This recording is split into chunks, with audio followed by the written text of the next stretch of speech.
And we are back with more of the Pokemon Scarlet Nuzlocke.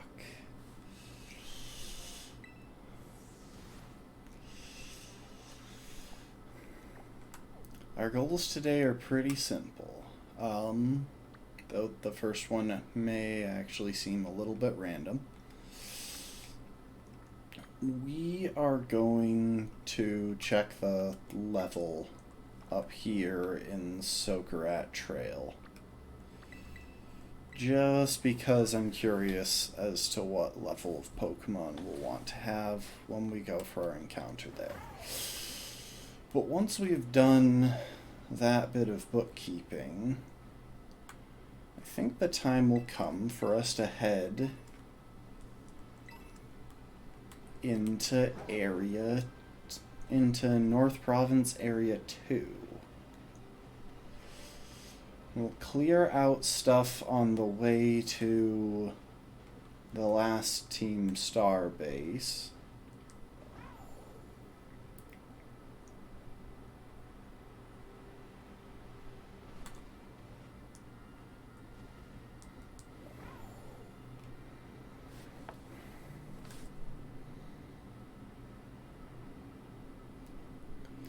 And once we've done that,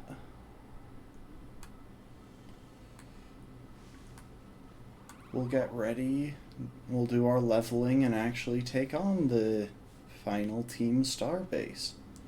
We're getting real close to the end here. Ooh, there's a cave over there. I should navigate my way around above it and... yeah, hold up. We might make a short detour at some point.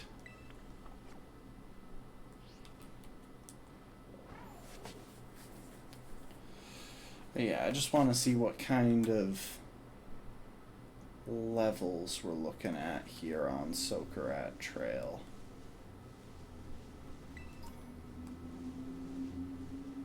Hey, Sugawuro. I probably should have switched up my team order.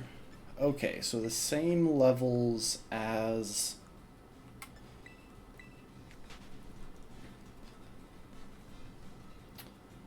the rest of Casaroya.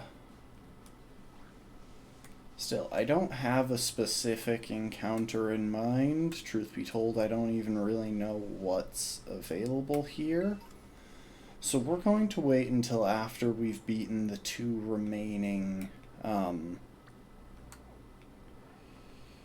challenges before we do that, because the two badges that we have yet to get are the False Dragon Titan and the Team Star Fighting Badge. So with that said, we're gonna go ahead and start making our way in the direction of the Fighting Badge. Now we are going to go ahead and pull bombs away out of the party for the moment, just because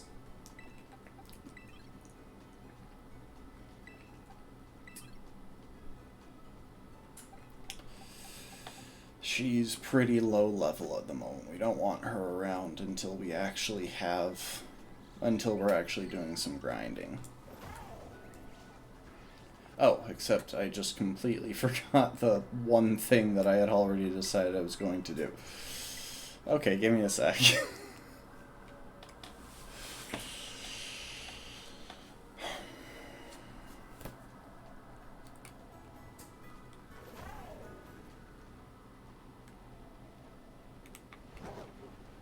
Hang on, I think I warped to the wrong one. I meant to go here.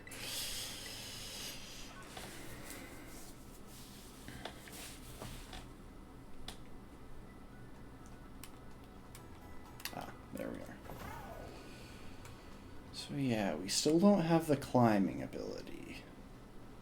It'll be pretty cool when we get access to that and we can, after beating the false dragon titan.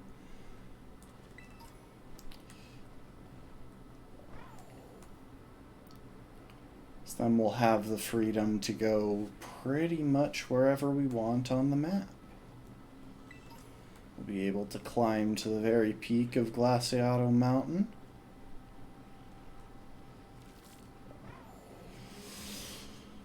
And up that massive plateau in the southeast that I've had my eye on for ages.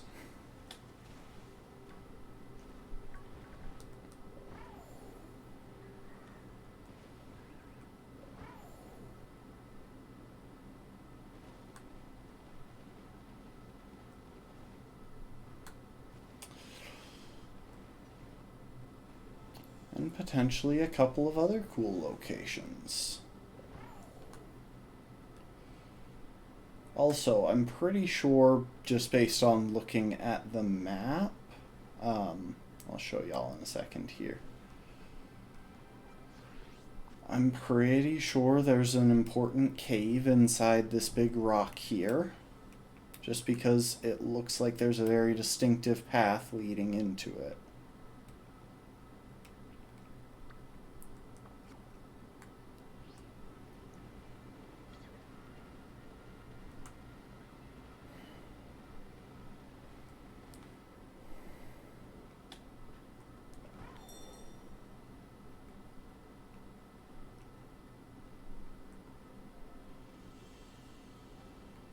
What's this cave, though? Is this just a passage through the mountain? Because that's going to be a little bit depressing.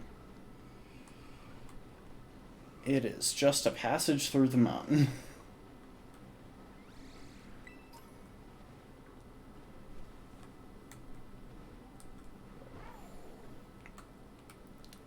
It does barely give me access to this black stake driven into the ground.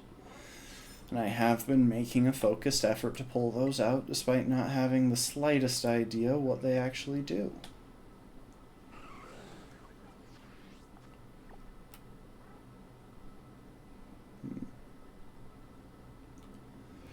Okay. So yeah, I think we'll want to save getting it. We might even wind up saving getting an encounter in Sokarat Trail until we have the chance to explore whatever that cave is. With that said, yeah, we'll set our destination right there. With that said, now we'll head to North Province Area 2.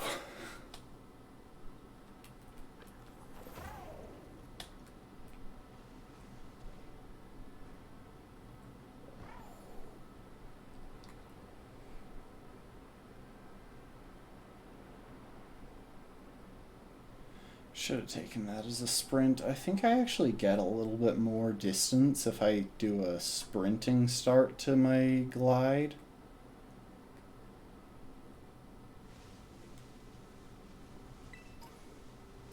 Okay, well that glide really wasn't worth it anyway. We would have gotten just as far in the same time by starting at the Pokemon Center.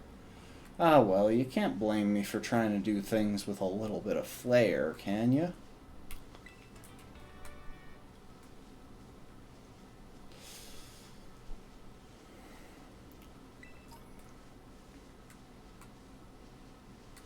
Everyone hates the pizzazz.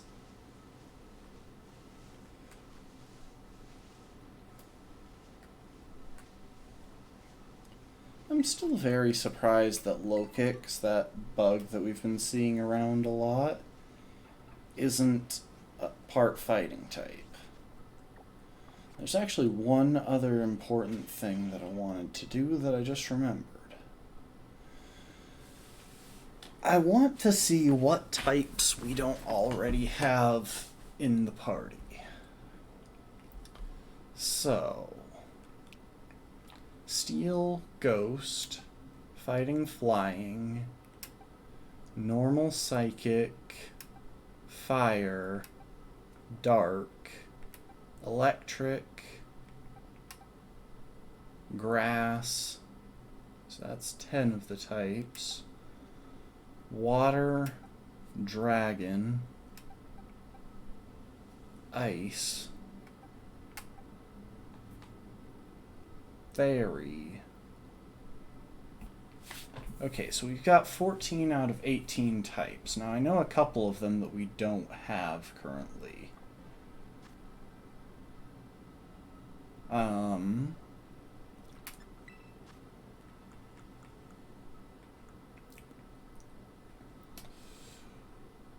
I don't know which ones we don't have. So we don't currently have poison or ground. I know that much.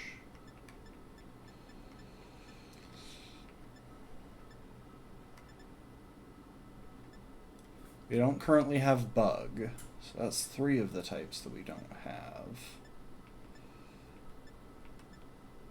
I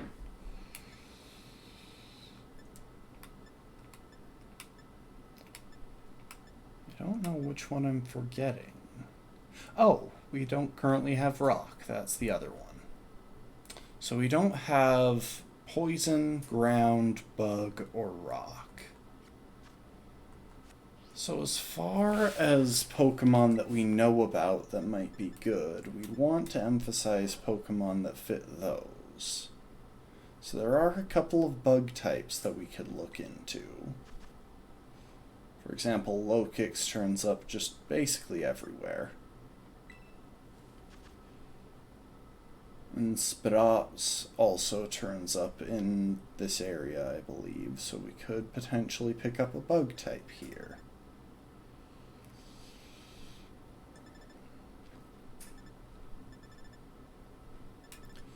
Now, the trouble is, we've already had 2 poison types that were introduced in this generation, so we can't go for a Clodsire. We can't go for a... whatever the name of Shimmer's Pokemon. Whatever Shimmer's Pokemon name was. It's also one of our rock types out of the running. And Clodsire was obviously a ground type.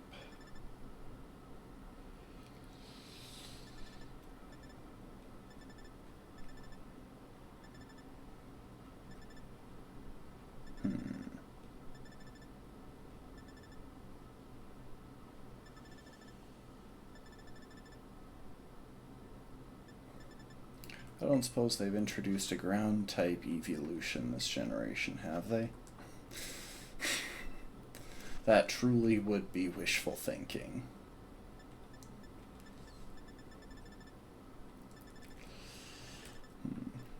And Grafai and Shroodle aren't available anywhere that we... Oh, wait.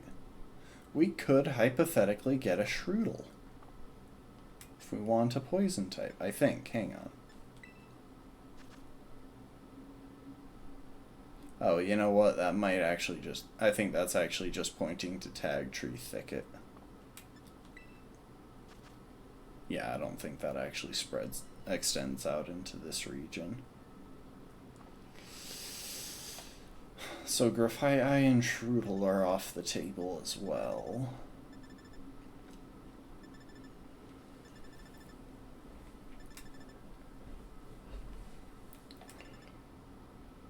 Toadschool and Toadscruel we've already had.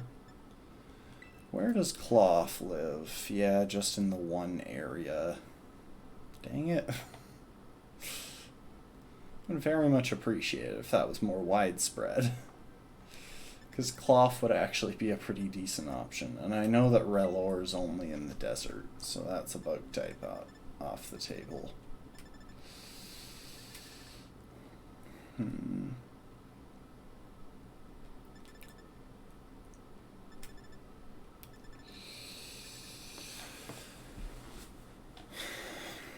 And Orthworm isn't available anywhere that we can actually encounter it anymore. What's this?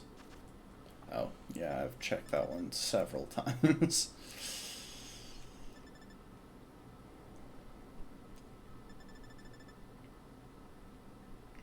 We could pretend that Stonejourner is a Paldean Pokemon.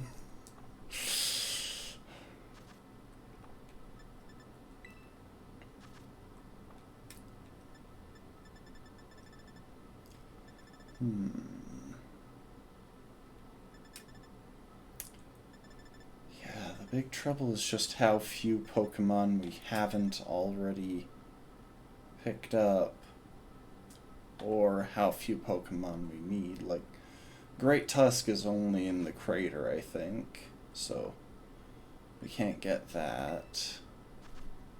Veluza is only available to the west.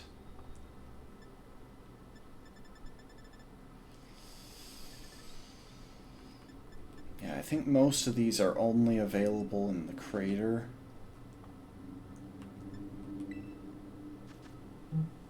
Which makes things pretty tricky.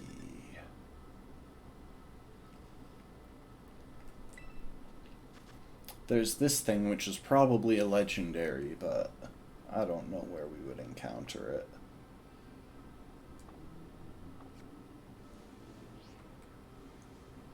For a second there I thought that Ampharos was like a shiny Pokemon or something. Alright.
Can you hear me now? Okay, well at least that's working. Let's see if we can manage to get the game back.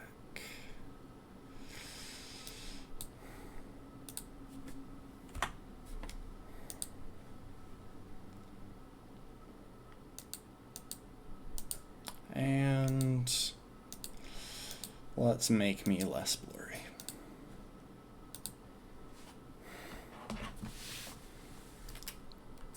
Okay, we got the game back, including game audio. Big bamboo shoot. Wonder what that's useful for.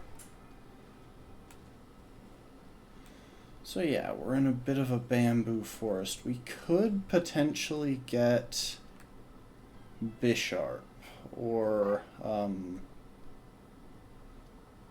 like we could potentially get a Bisharp or a Pawniard, but I've already got 2 steel types and 2 dark types, so as cool of a Pokemon as Bisharp is, unless we accidentally bump into one, I don't know that I'll actually go for it.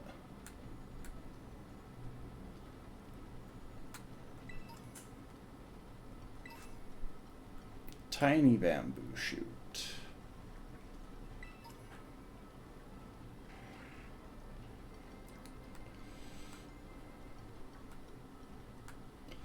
Hey Santa Fe, welcome to the stream. How's it going?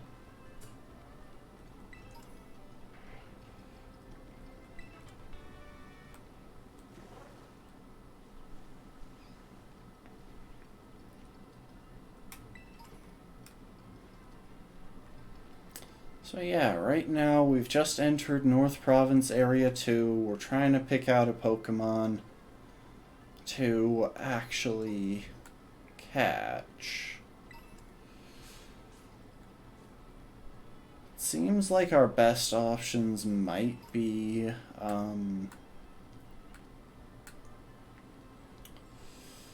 grabbing a bug type or picking up a Poniard or a Bisharp, because a while back, hang on,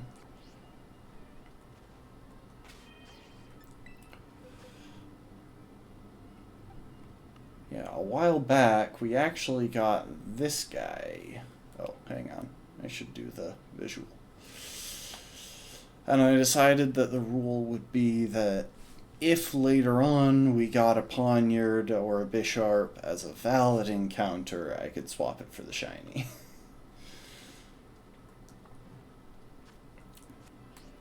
The trouble really is that we're a bit short on Pokemon that we can actually catch. Because we filled in a lot of the Paldean Pokemon, and the ones that we don't have either aren't available in this area, or aren't that necessary. Like, they don't really provide us anything that we need.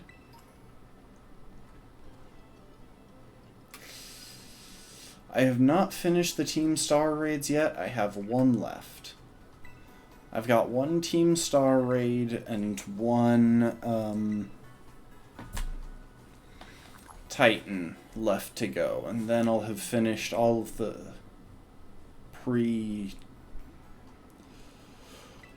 main game stuff. I'll be into the end game stuff by then. I hear Gimme Coin, but I don't see Gimme Coin. If you've been watching this run at all, you know that I don't just pass up Gimme Coin. I gotta monopolize that stuff. There it is. Yeah, Team Star, the only Team Star team that I've got left is the fighting team.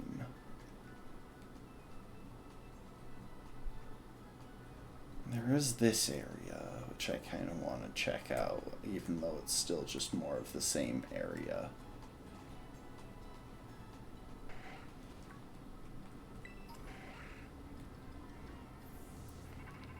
Oh, this is a cutscene. Oh yeah, I've had Gimmighoul for ages. I've had the evolved form of Gimmighoul, Godengo, for ages. I see you're almost at the 5th base. Hold up inside there is Team Star's last remaining squad. You've fought well to make it this far. Thank you, Umbrella 2. Umbrella 2, Cassiopeia. Oh, hey, Clive. So you made it as well, Clive. Of course, it's the last base. I wouldn't want to miss out on the action. You've literally done nothing. You just finished the fighting one? Yeah. It should be interesting. I've got a pretty decent matchup into fighting types. I've got multiple psychic types, multiple ghost types, a fairy type, a couple of flying types. Like, I'm actually going to need to trim down my team to decide which Pokemon to go for. Clive, I owe you my thanks. Your help has been invaluable to the operation. I'm sorry I was so wary of you at first. Well, that's all water under the bridge. When we're finished with this base, will that be the end of Operation Starfall then? Not quite. We'll still need to handle Team Star's secret mastermind last of all. Do we have any leads on how to find them? I'm hoping they'll come out into the open once all of the squad bosses have stepped down. I see. We've come so far. Only a few more steps left. Don't let me down, either of you. Cassiopeia's hung up? Alright.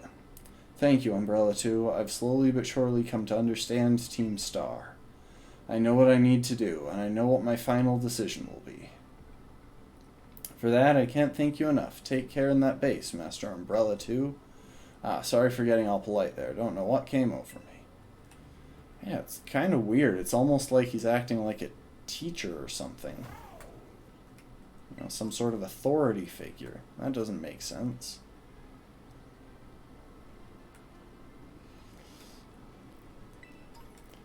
You know, if I was taking on the Dragon Titan before this, I could get around this base.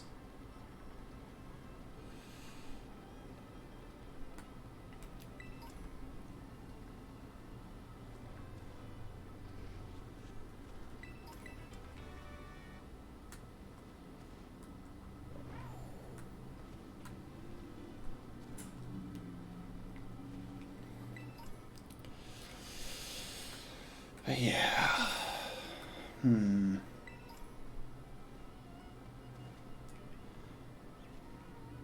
Oh, I'm accidentally triggering the cutscene. I didn't actually mean to do this yet. Not many trainers can shrug off my Pokemon's attacks like that.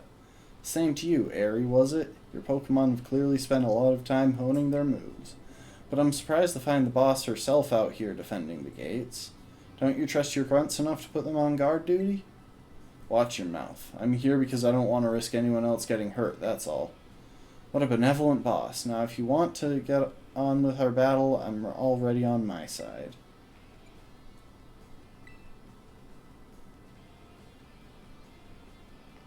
Who are you? Umbrella 2, there you are. I started talking to this girl since she looked like she was with Team Star, then she and her Pokemon came at me without warning. We were just battling it out. Reverie, I knew you'd be out here. Carmen, are you okay? You're not hurt, are you? I'm fine, honestly. Now get away from here. It's not safe. I'll take over guarding the base. Reverie, you should get back inside. No, I won't back down. I can't. Oh, Reverie, you need to stop this. Until the big boss comes back, I have to protect all of you in Calf Squad. And everyone else in Team Star, too. Well, everyone else in Team Star is kinda gone now. That's why you should get back to the base and rest up, even just for a little bit. As the boss of this squad, I just can't. Riri, please, I'm your friend. Listen to what I'm saying. Fine, I'll go. I'm sorry, Carmen. Hey, that's no way to sign off. Let me hear Hasta la Vista from you nice and loud.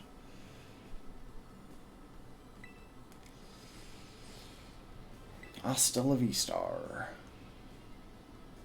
Okay, but I don't... Well, I mean, I guess I can deal with the...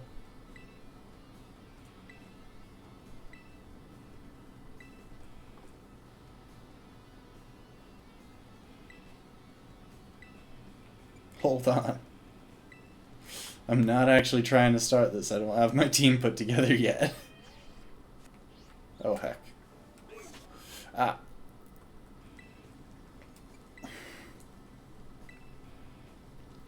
Oh my gosh, I'm caught between two valid encounters. Okay, I'll just use the pause menu to despawn them. But I may not have a choice anymore. I may be locked into an encounter catching me right out the bat. Okay. So, as far as this goes... Yeah, we're not going to want Doge in the party. Bombs Away isn't at the level yet, but I don't think we'll need her for this one. We won't want Frosty or Sneezy in the party either. They're ice types. They're at a disadvantage.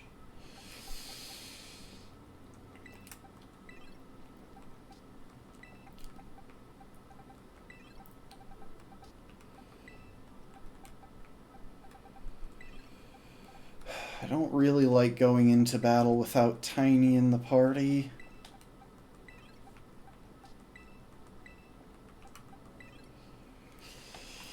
there's someone that I want to swap out of the party.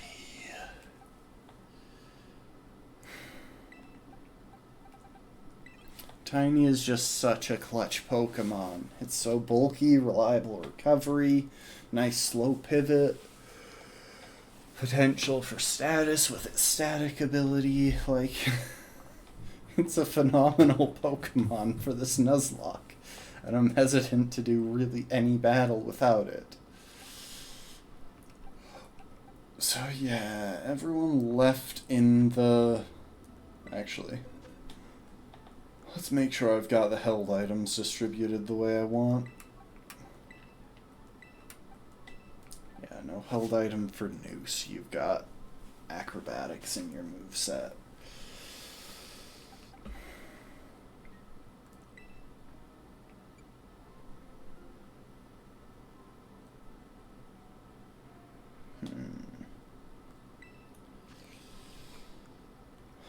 Bubbles.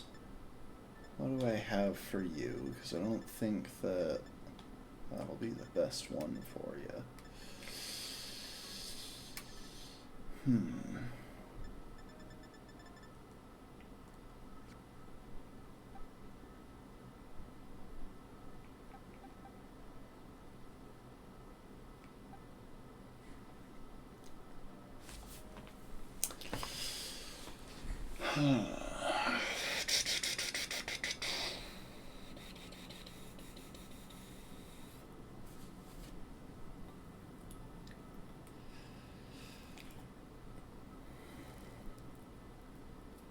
I really wish I had leftovers already. Okay. Oh, wait. I want to change up my team order real quick.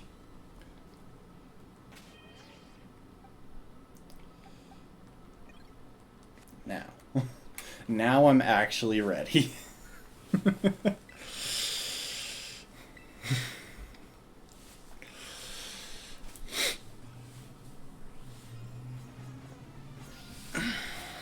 I wonder if I have enough Terra shards to change Noose's Terra type. There's just a random Bisharp standing in the middle of the battle. Okay, Noose, acrobatics.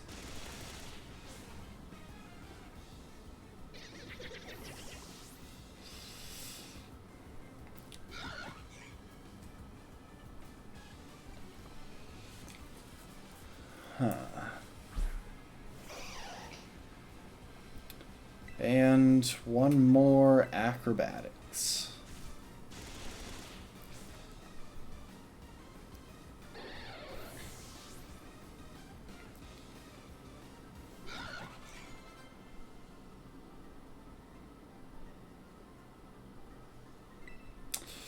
You know what I miss, though? Back in Gen 5, they had those gems, and I actually felt like they were good items. Like, I don't know why, out of everything they've thrown out in Pokemon, that's one of the things. Take it you defeated the guard out front. That base is run by Team Star's fighting crew, the Calf Squad. Their boss, Aerie, is a skilled wrestler and coaches the whole of Team Star in Pokemon battling. Well, she's running the whole of Team Star now. I've beaten all the other bases. Of all the bosses, she's likely to be the most alert to hostilities after a declaration of war. She might try to stop this raid in its tracks by challenging to a battle before anyone else. Yeah, you're spot on.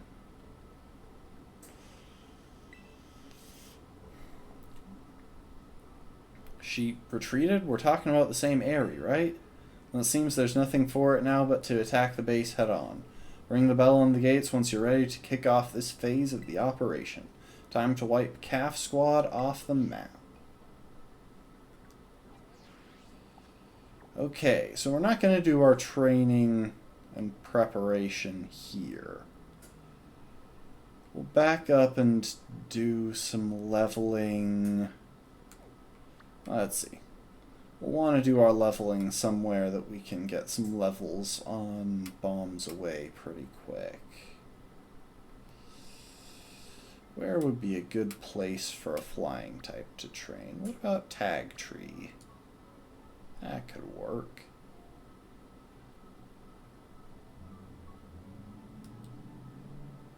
Other option would be to go somewhere good for a dark type to train.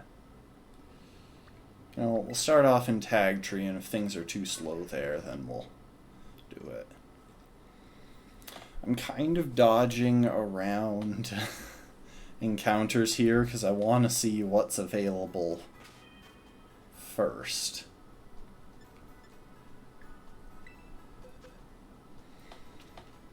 Well, I want to see if I lose anyone in the next couple of major boss battles, since I don't really have a critical need that my team needs to fill. So, last I checked, I believe the level cap for this Team Star camp is 56.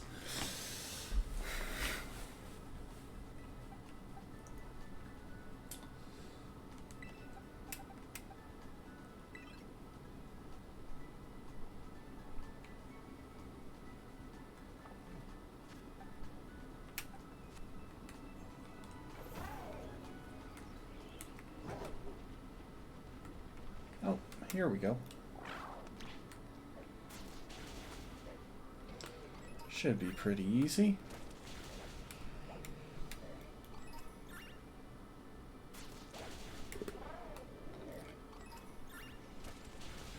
Now that said, these Makuhira are kind of low level.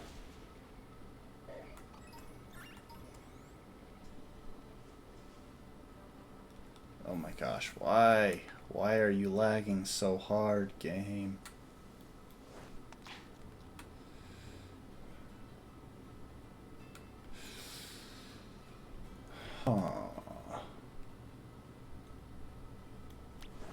There, try and take that guy.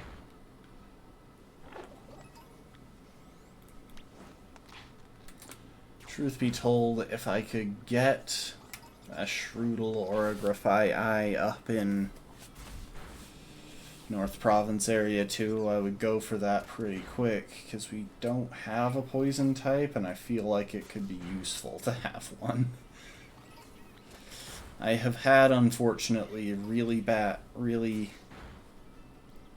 just very little success with keeping poison types alive.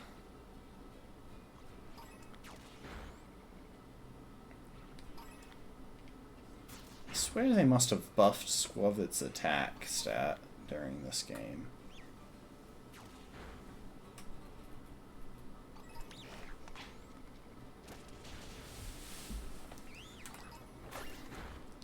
Yeah, I wish I still had a Kilowattrel alive. I never actually had one. I had Wattrel, and yeah, it died very soon after I caught it. Ooh, Oranguru, that's a pretty good matchup for you.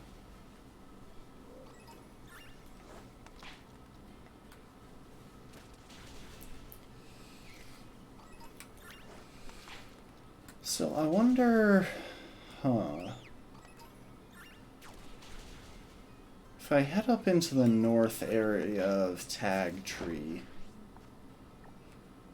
I wonder if there are any Shroodle. Nah. I was going to say, I wonder if there are any Shroodle like up here that I could lure over into north area too, but that's way too far, and it looks like there's a ledge in the way.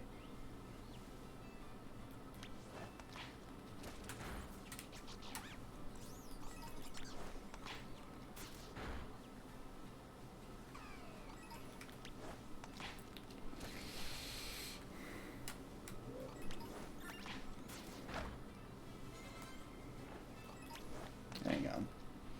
I just remembered what my strategy has been lately.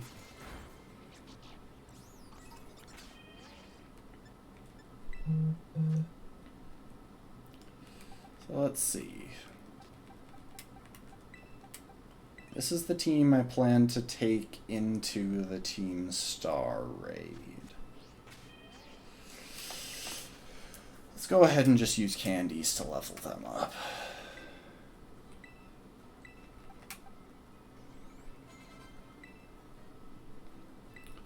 Moose wants to learn Brave Bird. Not right now. I'd rather not use the... I'd rather not deal with the recoil at present. There we go. No need to press him to the far edge, because like we learned last time that I hadn't used before, that I hadn't noticed before, Pokemon don't level during Team Star raids. You don't get any XP. Not even from the boss battle, weirdly enough.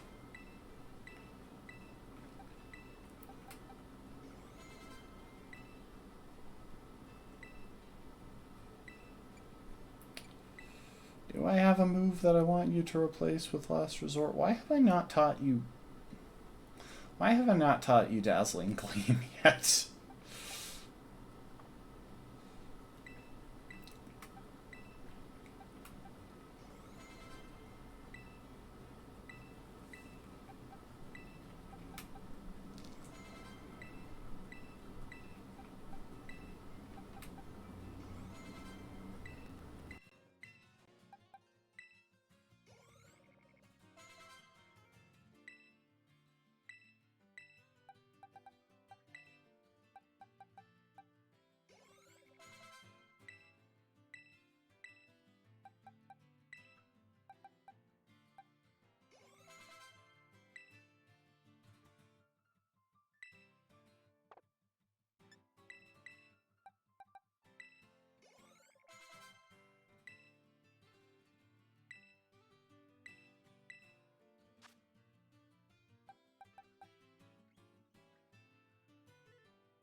Yeah, be marching. It's not that you haven't been able to hear me well, it's that you weren't able to hear me at all.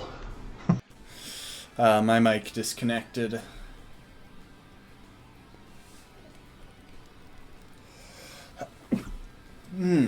Okay.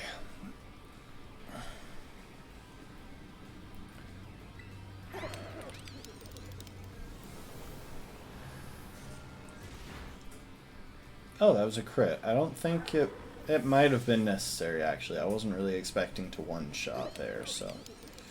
Passimian. That's something that I can keep, that I can set up on.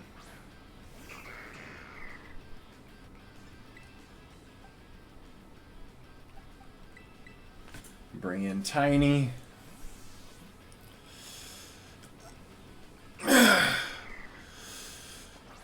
Yeah, sorry that everything I said there was lost to time. Okay, chilling water. Oh. That might be a problem unless it gets paralyzed. Dang it. Wait. No paralysis. Okay. That's a problem because now I can't leave...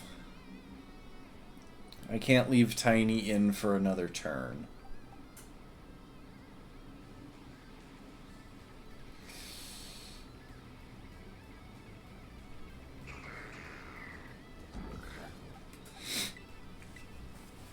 Okay, big brain move here. Close combat only has 5 PP. We're actually going to stall it out. So it's used 2 now. 2 out of 5. Now it's not going to use close combat, so we need to switch into something that will bait the close combat.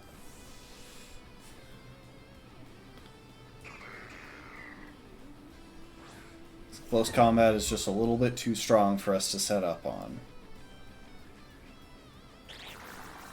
We easily tank Seed Bomb. Close combat is going to be the most effective option here.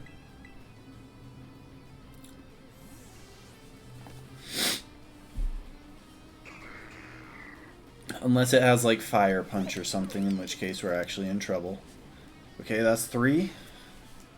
Luckily, it's an easy enough move to stall out.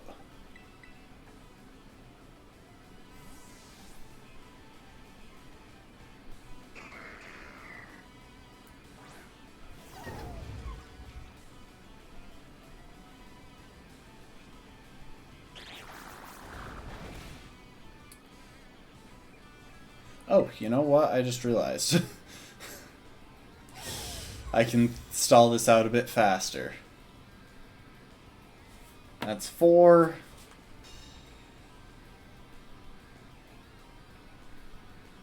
And then this will be 5.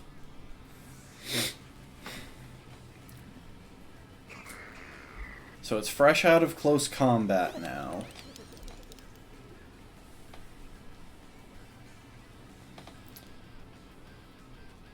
If we check status, actually... Dang it, I swear it used to say when, I swear last generation it showed the moves that it was using.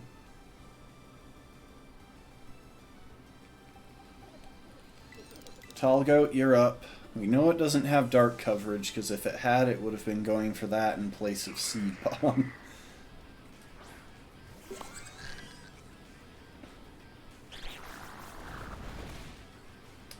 Okay. Agility.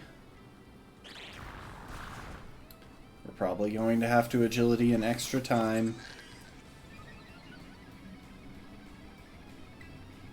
Another agility.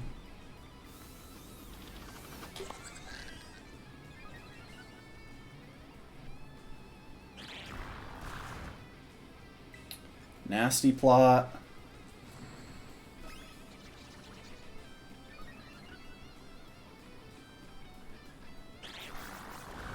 Okay. So if we check status on Tall Goat now, we are at plus... Oh wait! Tall Goat isn't affected by the speed reduction from Rock Tomb because of its held item. I forgot. I didn't even notice that it wasn't actually taking it, but we're at +6 now. That means that stored power is currently 140 base power psychic type move. And we're at, with a nasty plot boot, so we're at doubled power. And we've got stab. If we could terrestrialize into a psychic type, that would be even better, but we can't. But that's fine, because what we've got is still enough to do massive damage.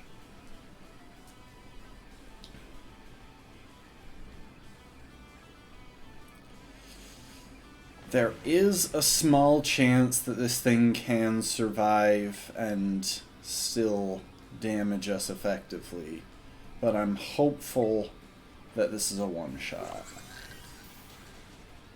Oh my gosh, we just one-shot the final Starmobile. Oh.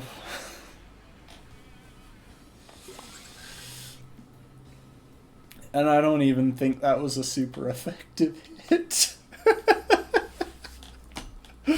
Oh, that's so satisfying. I'm so sorry, everyone. About a year and a half ago. I'm so sorry. I think I went a little too far. Nah, don't worry about it. We're the ones who asked you to put us through some tough battle practice so we can train up. Yeah, but truly, you need... I'm not reading his lines. And I could never have evolved my Pokemon without you, Aerie. Even the big boss said it's thanks to you that we have a fighting chance against our bullies. See, nothing but gratitude. To us, you're the brightest star in the whole team. Come on, quit being silly. Just one thing. We've been training for 4 whole hours now. I'm totally pooped. I'm sorry. You all really should take a break. I'll go for a run while you rest up. My lady, No, I'm not reading his lines. Thank you for your concern, Atticus, but lately I feel like I can take anything, even if I'm tired or feel like crying. Remember that time we all got together and riffed on the gym badge designs to create our very own star badges? Well, I don't know what it is, but just looking at my star badge makes me feel so strong. Like I want to give it my all. I gave it my all, but it wasn't enough. I wasn't enough. You showed amazing strength. Even if the code didn't require me to give it to you, I'd want you to have this. Team Star's fighting crew defeated. I'd like you to try out my trademark move, too. Here, this one's for you. Close Combat TM. That's pretty good. I'm guessing Flamigo can learn that, and we might actually want to go with that. Oh, we're in one of those long loading screens. Give it a sec. I know you're part of Operation Starfall, but I could tell from our battle that you're not a bad person.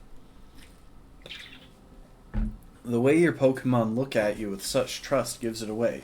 Do me a favor and look away for a moment. This is a bit much for me to take. I just really... Yeah, I'm still not doing the scream. Looks like it's all over. Oh, Riri. This is the Team Star member you battled at the gates earlier. I asked her to come along for a talk. So what did you want to ask me? You seem to be on much friendlier terms with Aerie compared to the other grunts. Why is that? Oh, you spotted that? Well, alright, I don't mind telling you. Truth is, I used to hate Riri. She's an amazing trainer and athlete, and she's really pretty, too. It took her no time at all to become popular at the academy. I was the queen of the class before she came along, but then everyone liked her more than me. So let me guess, you started to pick on her? Pretty much. I got our classmates to join in, too. We were all so stupid. But in the end, kids are always fickle, and once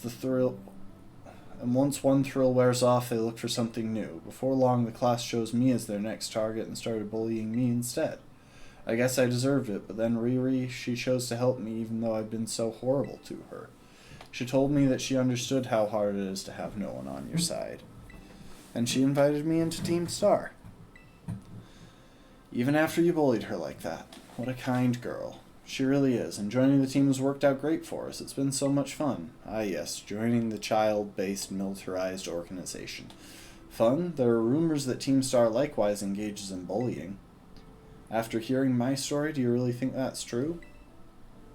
Well, you were trying to forcefully conscript students. Riri and the rest of Team Star made me who I am today. Please don't take away our greatest treasure.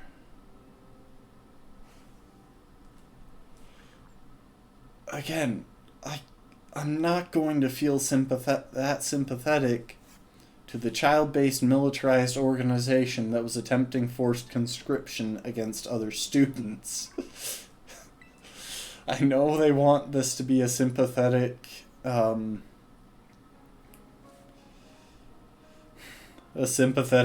team, but it's... Did you do it? Did you claim Ares' star badge? Without its boss, the CAF squad should be a hair's breadth from disbanding. So, Ares was the last. All 5 squad bosses have now been toppled from their pedestals. I imagine they'll leave Team Star before long now that they've lost their special positions. And after that, they should soon be back attending classes at the academy. Nice work out there, Umbrella 2. Is that Clive I hear? Cassiopeia, well done to you too. Thanks. Now about your reward, Umbrella 2. I'll transfer some LP over your phone as promised.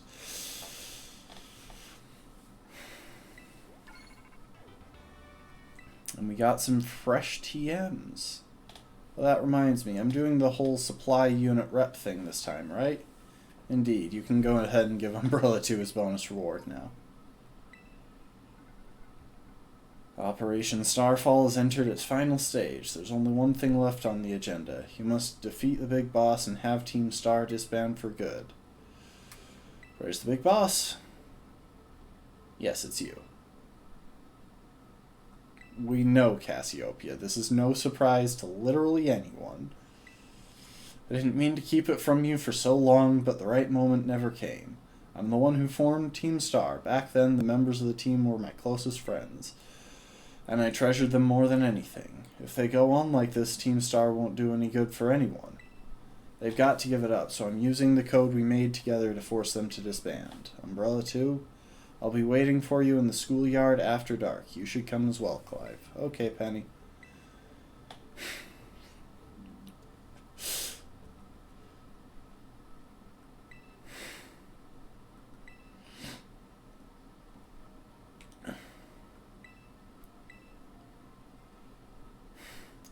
Like, this isn't a surprise. This is in no way even remotely unexpected.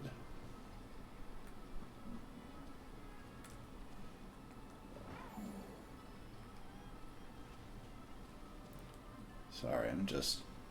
There's usually some gimme coin near these gates, and, well, you know me. I gotta have that stuff.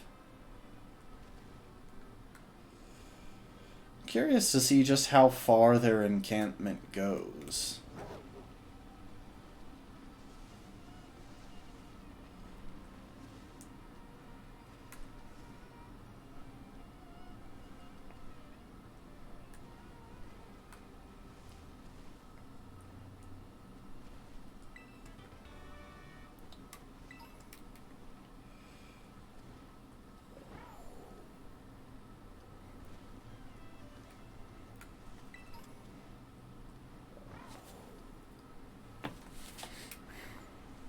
Oh, I hear gimme coin.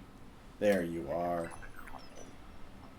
I'd try and pick up the gimme coin as I'm clearing the base, but it doesn't actually let you. Like, literally the only things you can do while trying to clear the base are,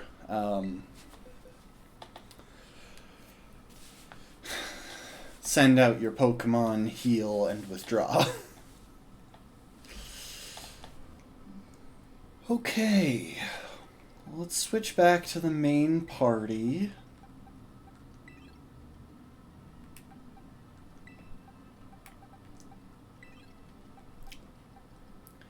It's tricky because I really feel like these 5 are main party. And I've had Scovillain, I've had Acha-Cha in the party for a long time. But honestly, the double fire types is really just compounding the... I never get to use Acha-Cha because I've got another fire type and grass type coverage doesn't come up as often, which makes it hard to justify the team slot. But that said, I'm still not sure who I want filling the last slot long term. Because, like, I could go with Noose, I could go with Acha-Cha, Sneezy, Doge, and Frosty are all good options.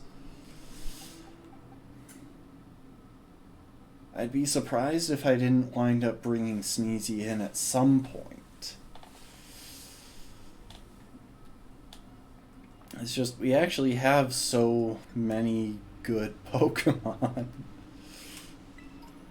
Like, despite the fact that we've had a pretty significant number of deaths during this run, we've got some dang good Pokemon on the team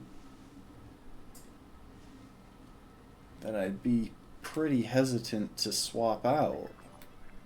I hear you. Where's the gimme coin? Ah, there you are.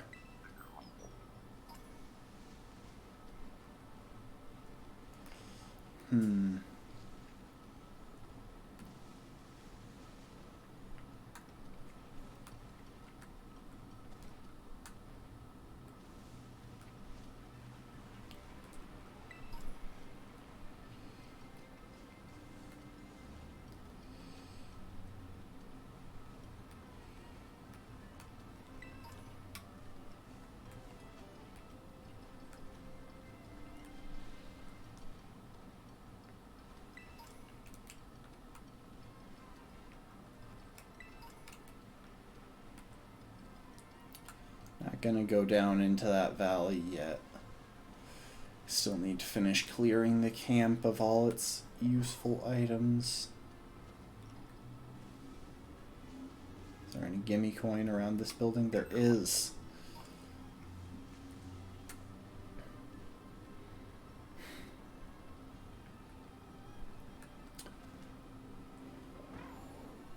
You know what I think could be kind of a cool challenge in this game? A speedrun category that is strictly about evolving Gimmighoul. Literally, that's the whole speedrun. Your goal is to try and catch and evolve Gimmighoul.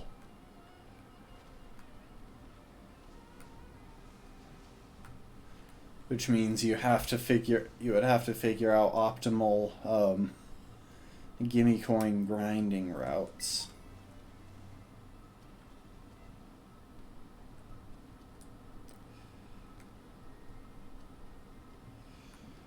That said, if it can't be done in a single sweep of the map, I don't think it would be that worthwhile, actually.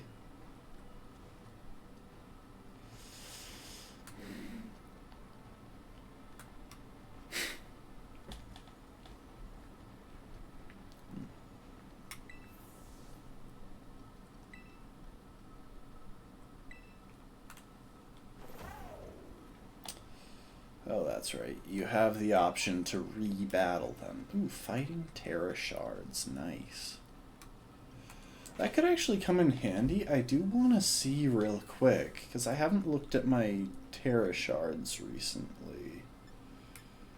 So I'm getting fairly close with Dark. I'm almost there with Psychic. I've got plenty for Ice. And plenty for Normal.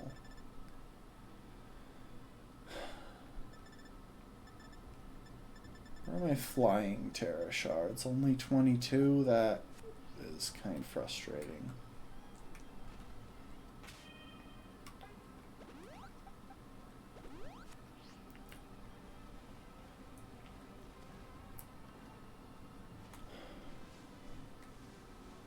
Alright, so we're into the back half of North Province Area 2. I didn't mean to zoom out.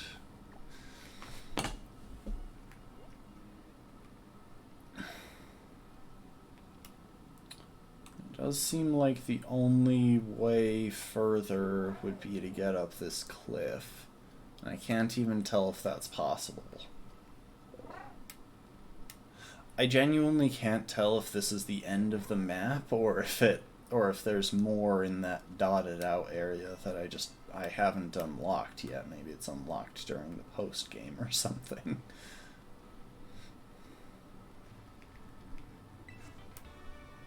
Heavy Slam, that's pretty good. If Tink is heavy, I might be able to make use of that.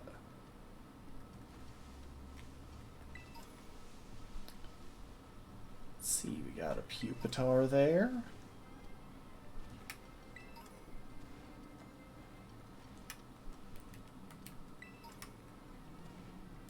Ah, there's the ledge.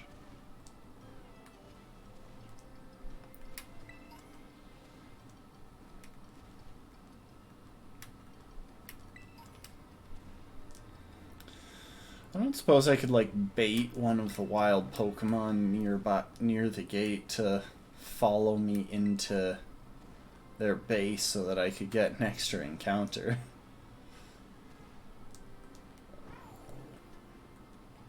It would all depend on whether or not it actually counted their base, because while I know it does that for other locations, first of all, in cities, they just straight up despawn the second you enter.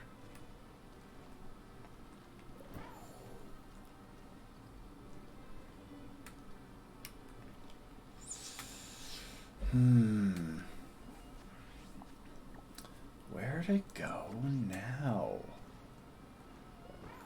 Looks like obviously there's the false dragon titan.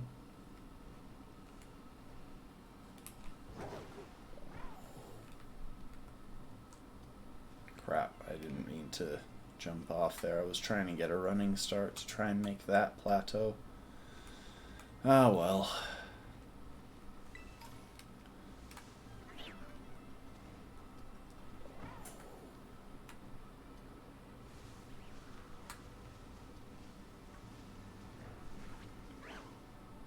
There's a camera.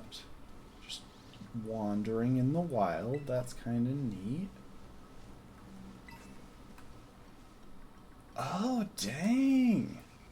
Bunch of Noivern and Noibat. That's pretty cool.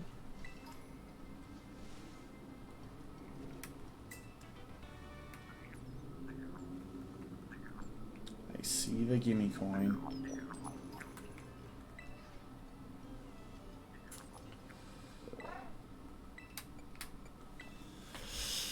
And that's another of those ominous black stakes. I still don't know what those are for or how many of them there are. I'm sure I've missed some.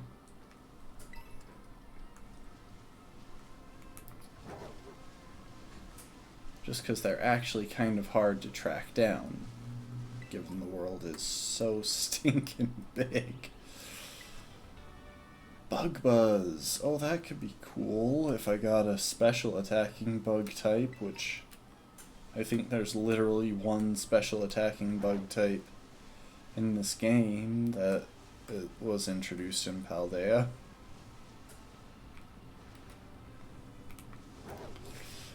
Huh. Okay, let's keep up the exploring, though.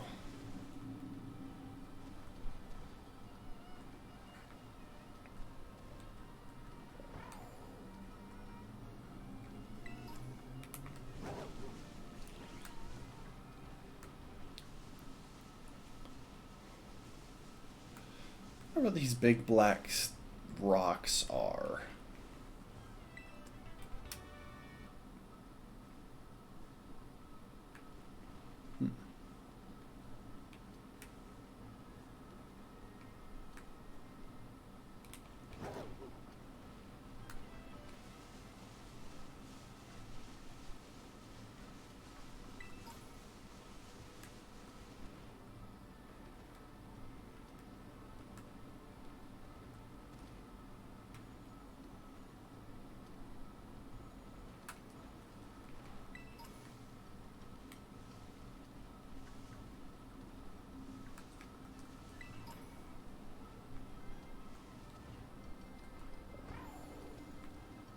well, I'm going down.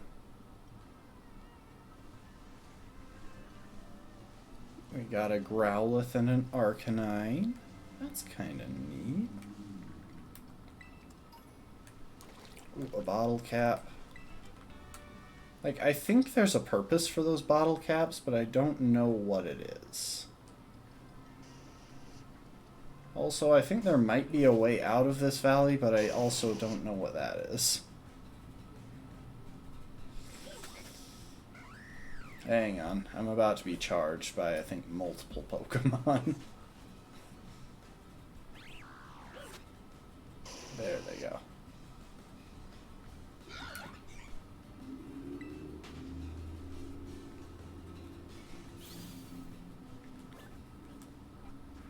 Okay, well, at least that was a new Pokédex entry.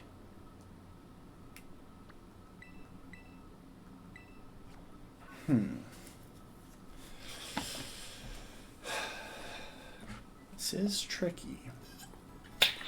Because I'm still kind of trying to avoid encounters until I've actually got a need for something.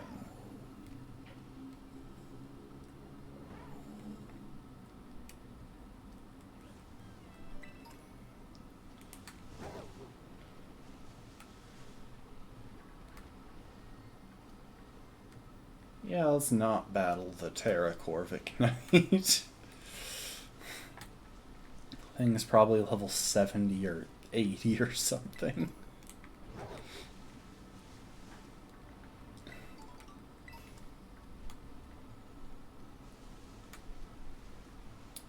It does still kind of bug me that they made Corvic Knight the way they did, because it massively horns in on Skarmory's territory. Nowadays, Skarmory sees almost no use unless it's in pure stall. And, you know, it used to just be a solid, bulky Pokemon. It used to be very splashable, and now it's very niche-driven.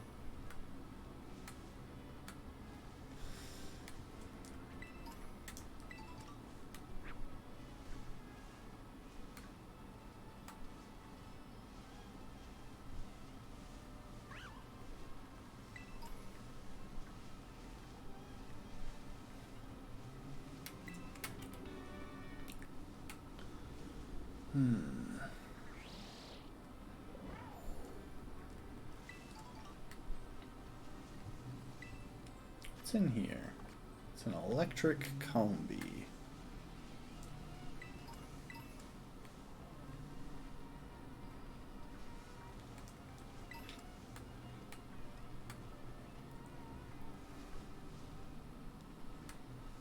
So, oh.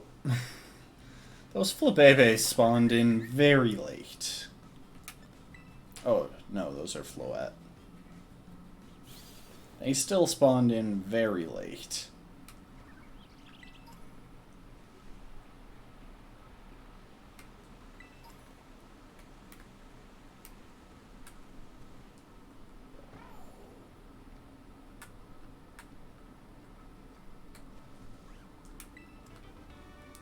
Okay, so apparently there's some type of lake at the top of these cliffs next to me.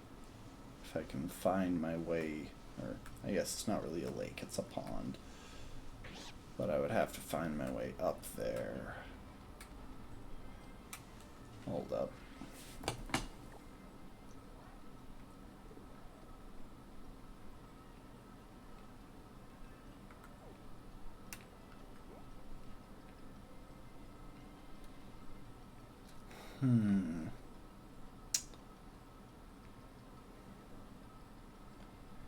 It's a tricky area. I feel like a lot of this kind of expects you to have the climbing option by now.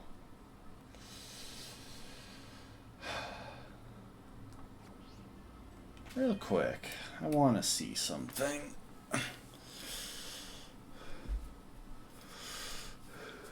Because I'm fairly certain I know what the last Pokemon,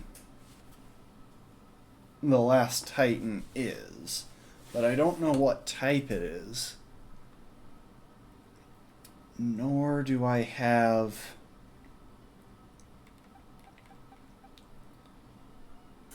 a perfectly clear strategy to get through it.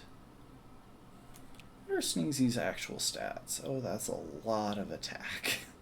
That is a whole lot of attack, and a nice bit of bulk, actually.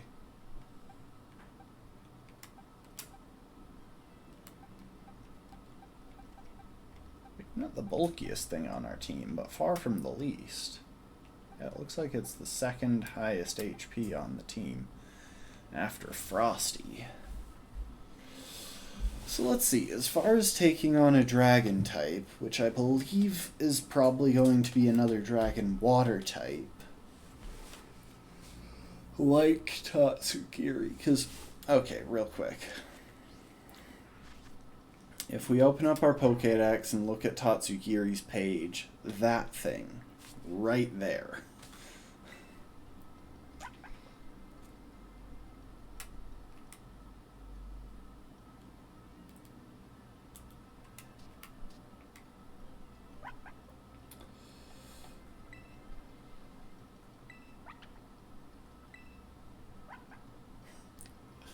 Oh, this is kind of fun. Why won't it puff out its tuna? Or its rice? Become sushi. But yeah, that Pokemon mentioned in its description, Dondozo.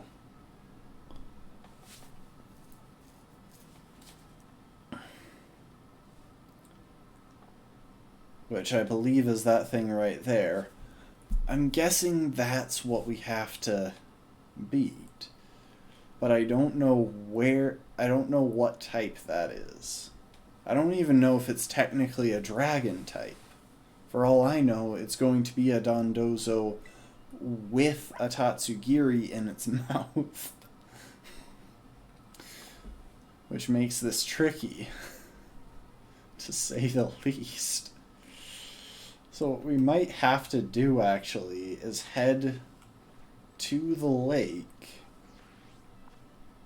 So the positive here is that I don't think any of our available encounters really make an impactful difference.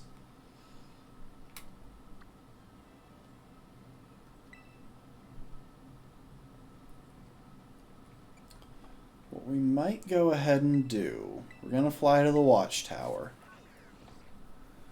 We might visit a couple of the islands that that marker doesn't point to.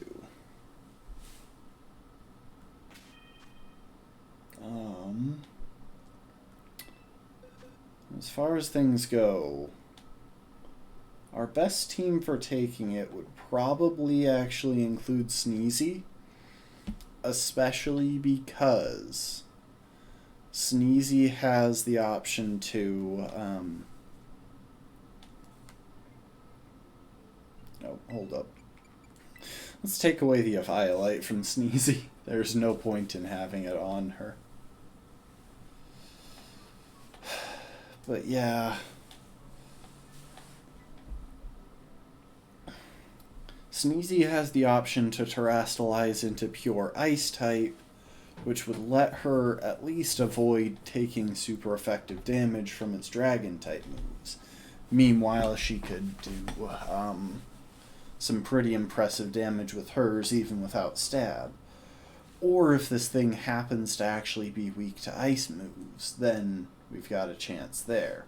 But if it's dragon and water like I'm guessing, then its only weaknesses are dragon and fairy. We have a fairy type, which makes Tink a good option, especially since Tink can terrestrialize into fairy to supercharge her fairy type moves. And we have a couple of other good options for dealing with dragon types. Bubbles can switch into dragon type moves pretty easily and has fairy coverage.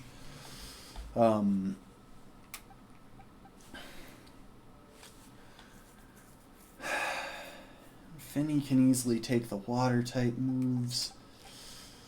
Frosty can do a lot of damage and potentially super effective damage if it's pure dragon type or if it's weak to ice type moves. It's just a tricky call.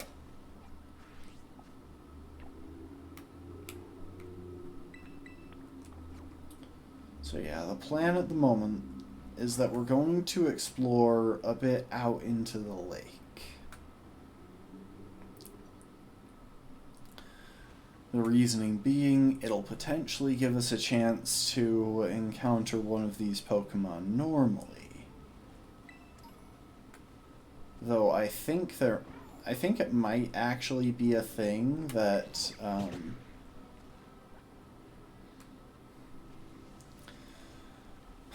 I think the Titans might not spawn in the overworld as normal encounters until you've faced off with the regular Titan. I don't know what the logic is behind that, and I don't know for certain if that's the case. But we're going to hope. Because I'm actually really scared of this Titan fight. Now we can potentially overlevel a bit. That's an option that's available to us because... Oh, what the heck? Really? We're dealing with invisible Terra Pokemon again? You know what? I'm just going to try and bump into it. Nope. Okay, that didn't work.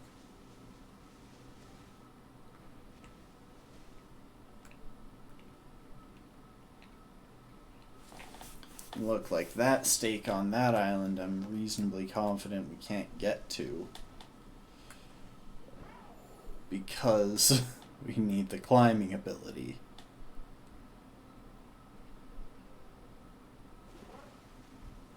Oh, wait, hang on. Okay, that's one of them. Yeah, Noose can run away fast enough for sure.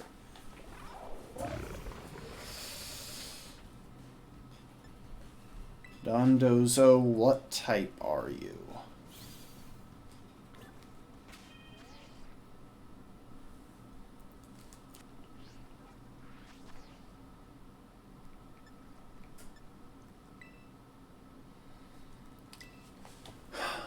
Pure water type. Okay, but what if you have the thing in your mouth? Are you a dragon type then?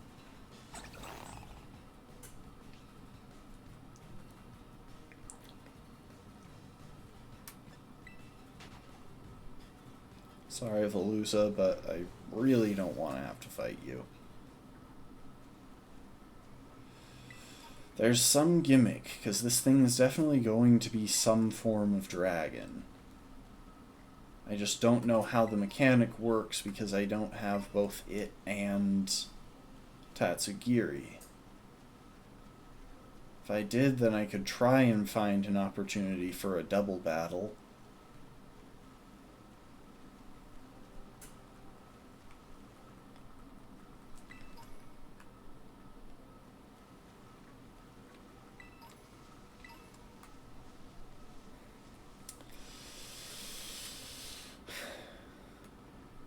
Long story short, this is a tough battle to prepare for.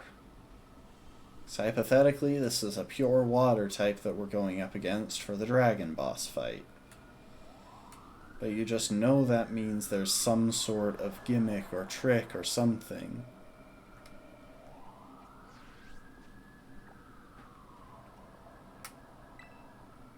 I'm hearing police sirens outside my apartment IRL, and I for a second thought it was in-game.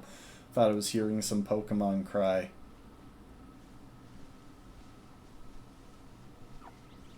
But yeah, just over there on that island.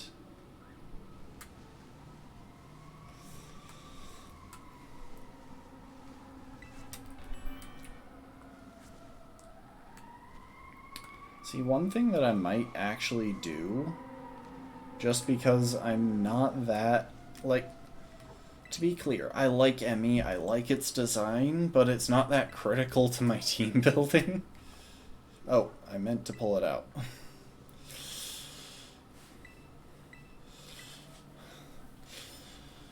The smart option might actually just be to lead with Tatsugiri and go crazy with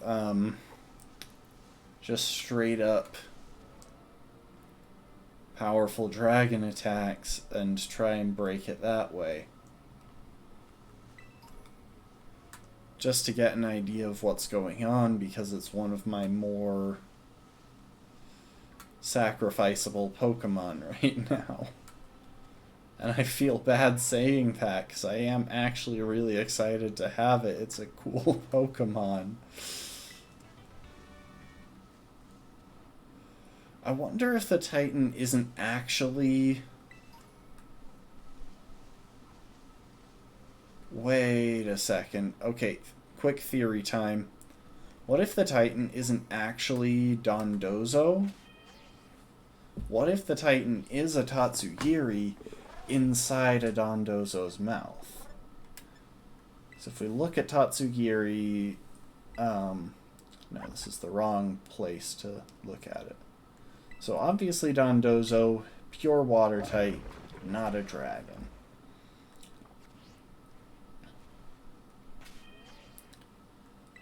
But if we look at Tatsugiri's ability...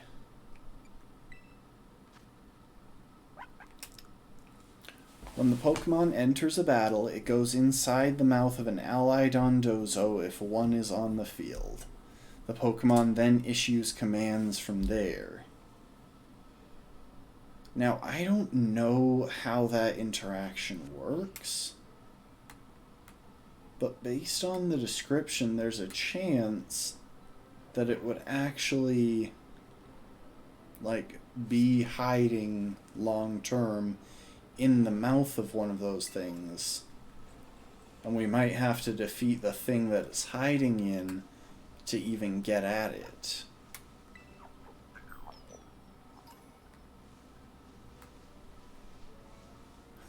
Oh my gosh, it's just a Terra Azumarill. I really thought it was going to be a Dondozo, actually. Oh my gosh, Veluza. Go back in the water, you're drunk.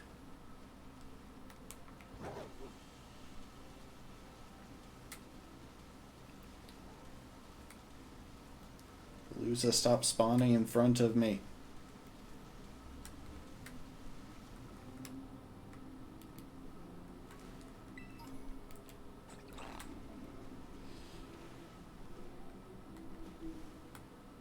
So yeah, the thing might be,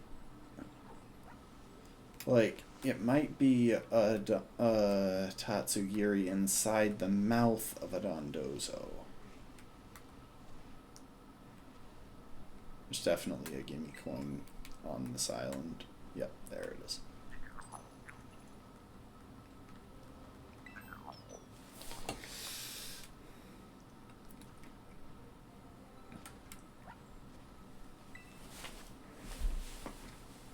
Fire-type Dratini, that'd be kind of cool.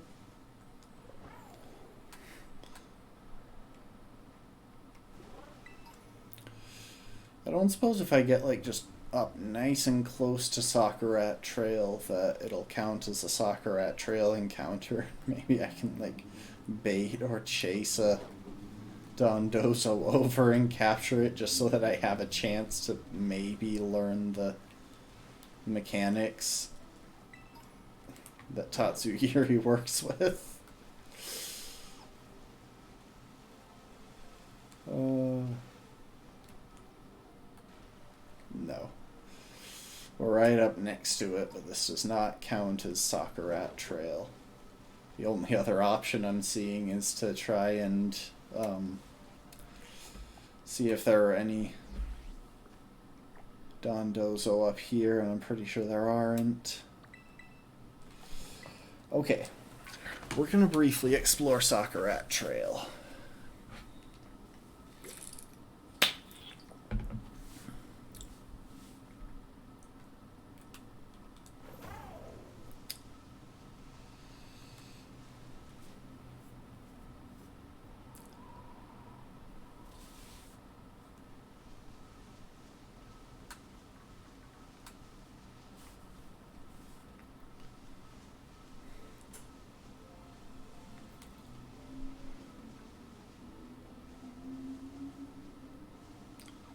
The trouble is, Tatsugiri by itself, like a Titan Tatsugiri, I would actually be pretty worried about regardless. Just because it's already a pretty strong Pokemon, it knows Nasty Plot, it has really solid stab coverage, and it's hard to hit it super effectively. Like, all of these are hard things to deal with in a Nuzlocke when you're trying to keep your team alive.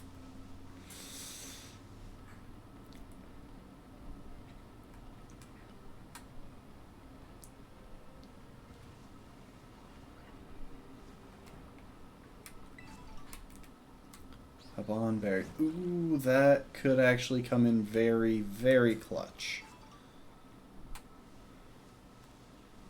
That Habanberry could actually turn out to be incredibly useful.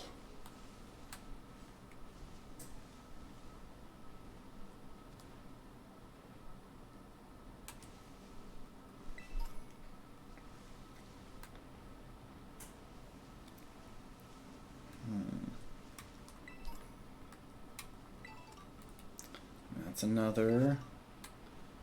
Why are the Fortress living in the water?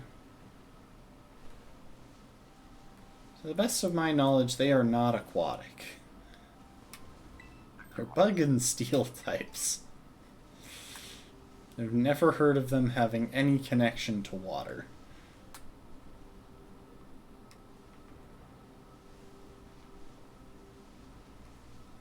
Okay, so that's what that leads to. We got some Deerling and Sawsbuck there.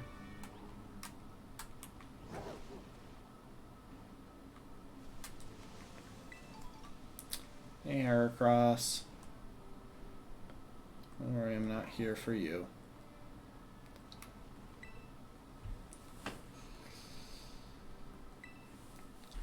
Herein lies the sealed, the ruinous vessel.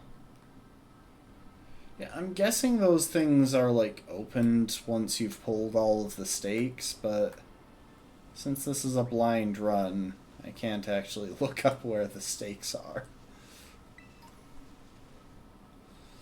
I'll probably do that pretty much immediately after.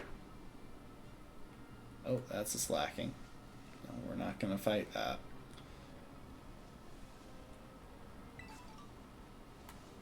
Ooh, Yachi Bear.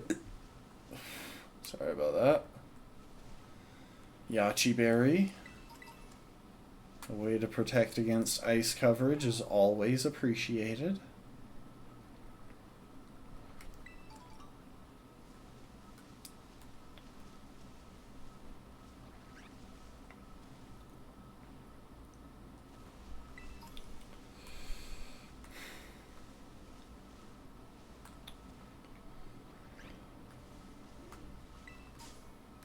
Sorry, Todd. Didn't mean to bump into your cousin. Yeah, we had a toad school once. It was named Todd. I kind of miss Todd. The Beery Berry.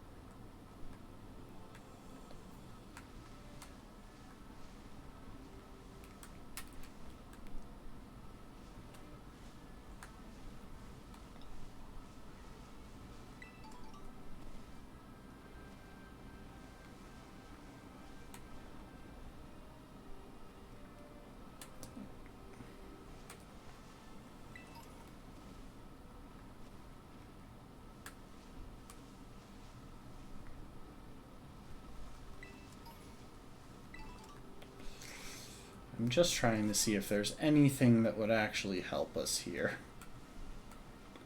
So far, the only thing that I'm seeing that we can actually use here is a few berries and maybe an encounter with Tarantula's evolved form. And I mean, the type resist berries are very much appreciated, but they're not as revolutionary as I'd like going into one of the last boss battles and what is looking to be a pretty hard boss battle. Pasho.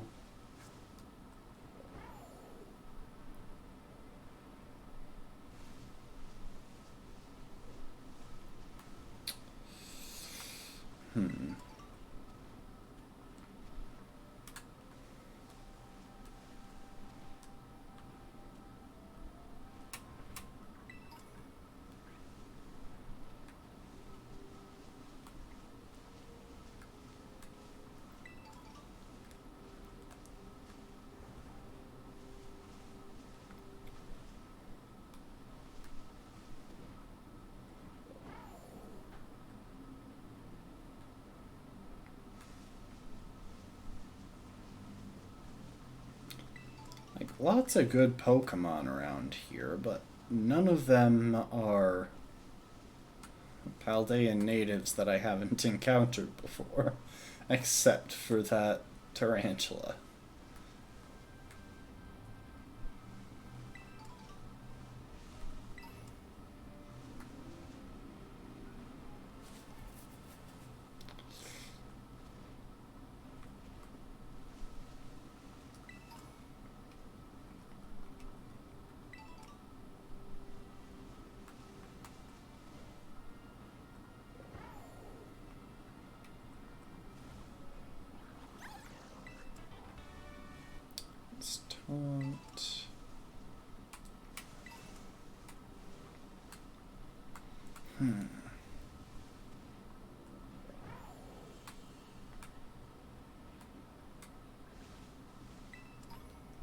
Gimme coin! At least there's gimme coin.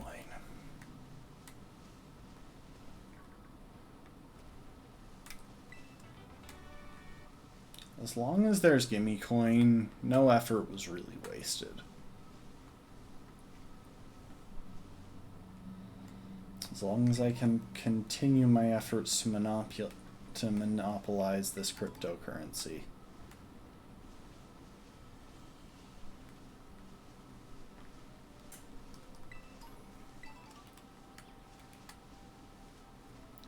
Make my fortune.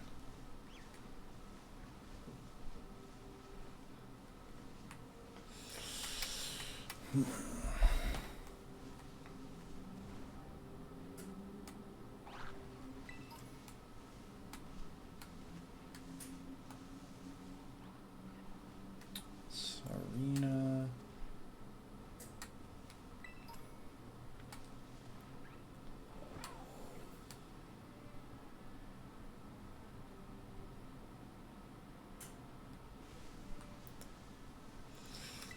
And yes, I'm aware I'm taking a very windy path to this, through this, but, you know it yourself, you know? I can't do an Irish accent, no matter how much I wish I could.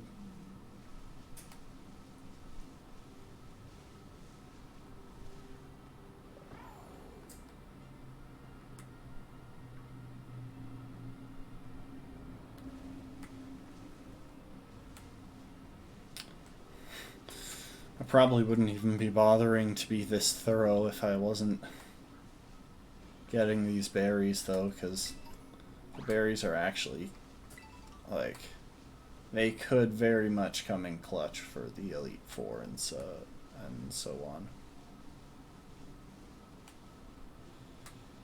Okay, well, that's the full loop of Sokarat Trail. It does look like the only Pokemon I can get an encounter for here is that spider whose name I keep forgetting.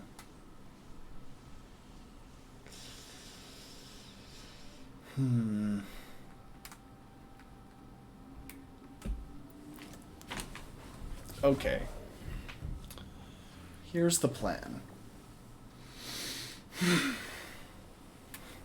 I think we're going to roll with the guess that the Titan is not actually a Dondozo, but a Dondozo with a Tatsugiri in its mouth. And I'm guessing that we have to defeat the Dondozo to get the Tatsugiri out. So with that in mind, the natural choice is to go with Tiny up front. But there are a couple of other Pokemon that we'll probably want to swap in.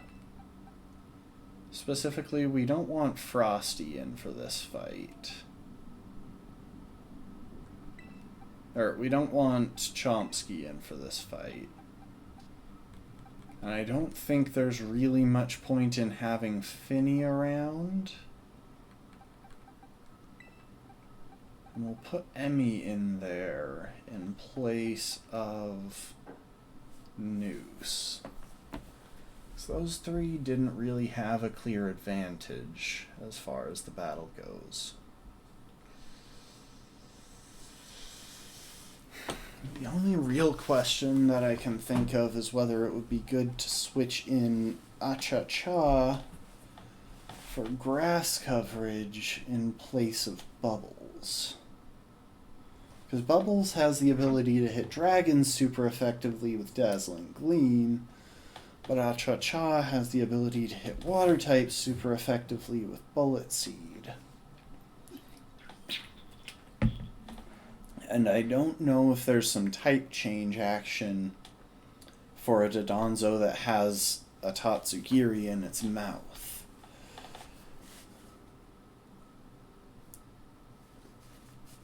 That's the real trick of the thing.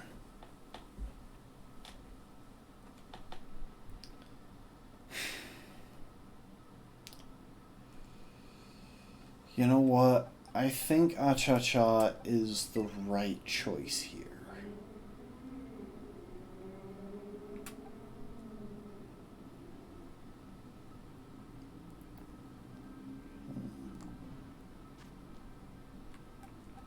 Sneezy, I'm gonna have you relearn some moves. Specifically, you're going to go ahead and learn Glaive Rush in place of Brick Break. And then you're going to learn Protect in place of Crunch.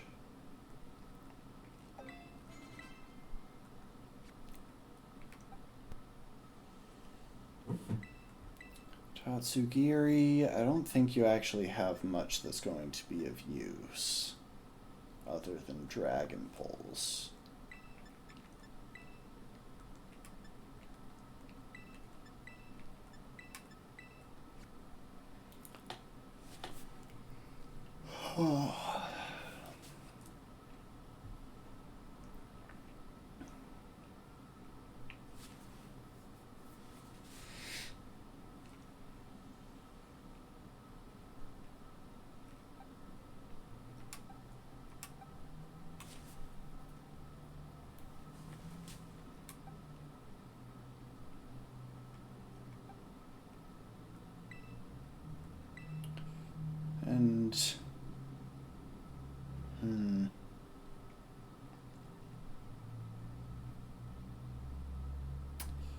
Chilling Water won't be very effective against them regardless.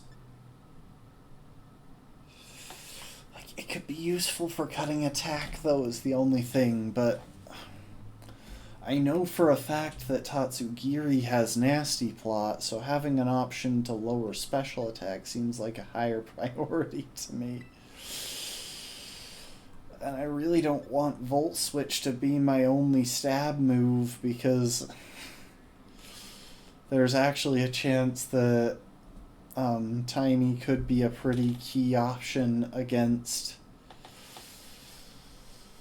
Dondozo if it turns out to stay pure water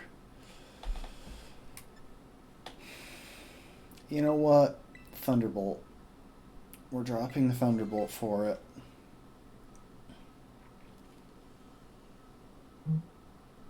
If it does turn out to stay pure water, that means there's a good option for Acha-Cha to come in.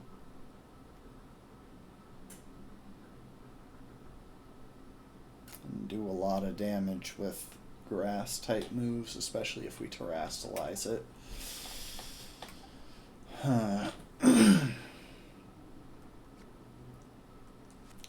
Okay, we're gonna go heal up at a Pokemon Center.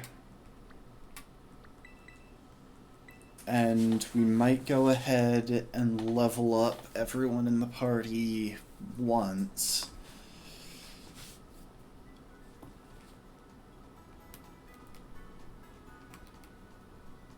And then... Oh, why am I running away from the Pokemon Center? And I'll grab some Gimme Coin while I'm here.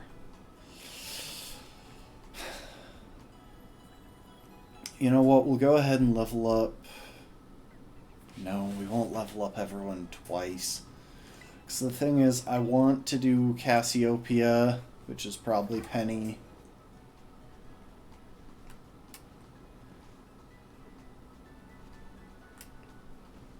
And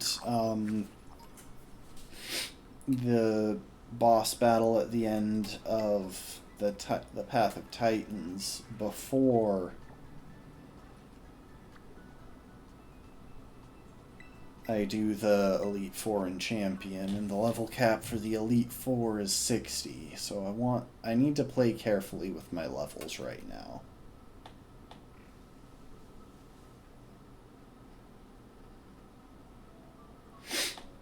Okay.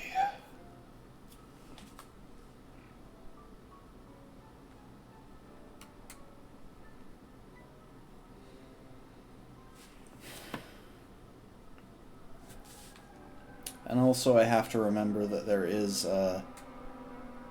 ham in my oven. Speaking of which, I'm actually going to go check on that real quick. I'll be right back.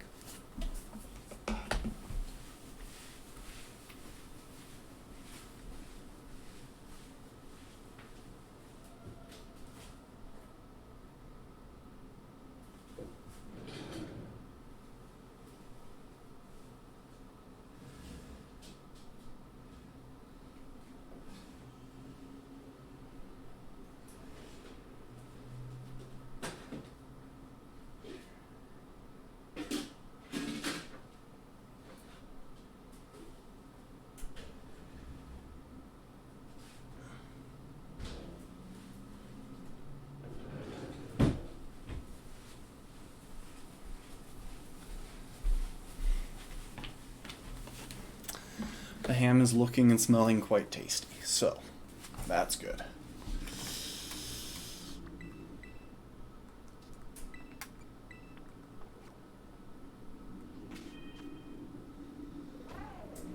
Okay. We do want to work out items. I think it's pretty straightforward what I want on...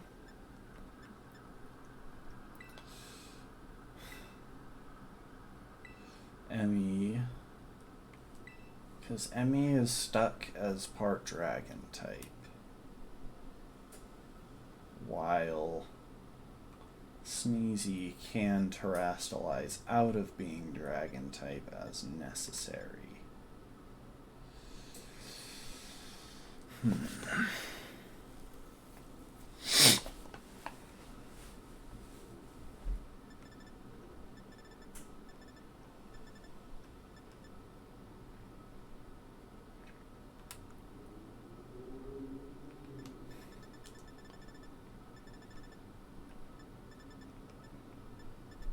Let's see what items we have floating around here. White herb could be good.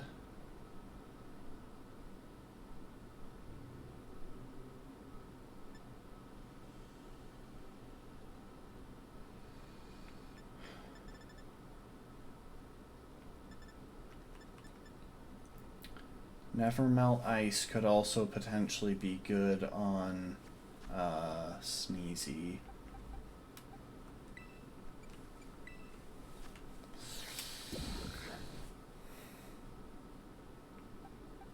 Real quick, I want to check something.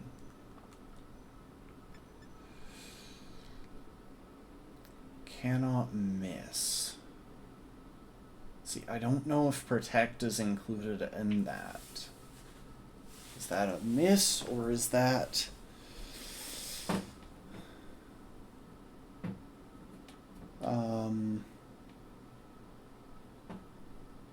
Like, this is just a risky move. I'm going to try and avoid using Glaive Rush unless I feel like it's absolutely necessary.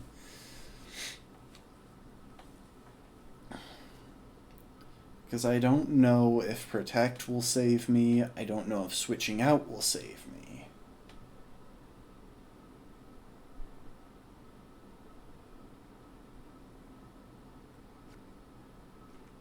And that makes it hard to rely on.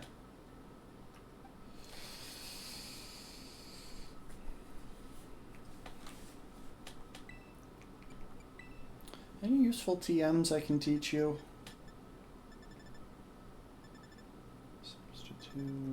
See, Heavy Slam would actually probably be pretty good, but not for this fight. Oh, you can learn Play Rough. That's kind of neat. You have Curse somewhere in your memory? No.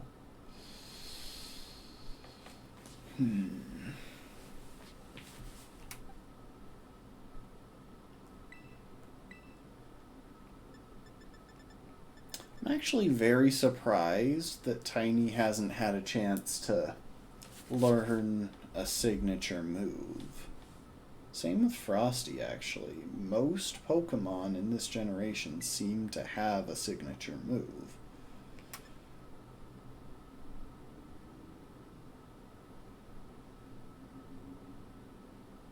Like this one, Spicy Extract on Acha-Cha. Like, even if it's not necessarily the best move, it's still surprising when they don't seem to have one.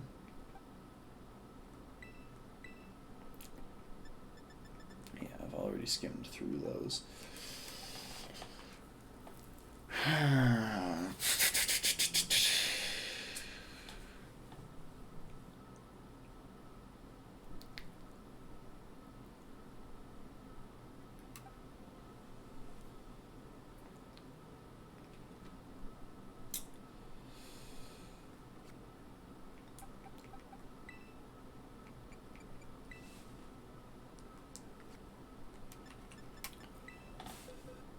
May want to steal an item from one of the other Pokemon here. Expert Belt could actually be really good.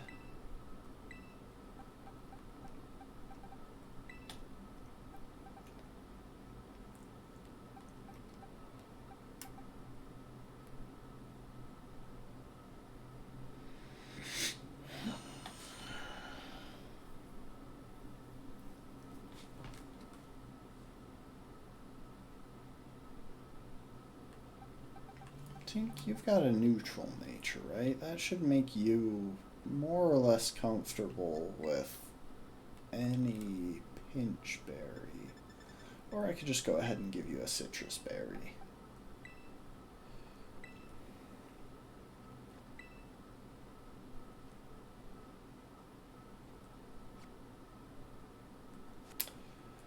Yeah, I think we're going to try for that.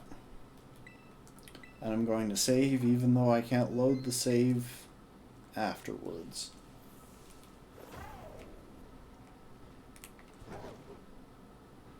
Oh wait. Easier to just jump from down here.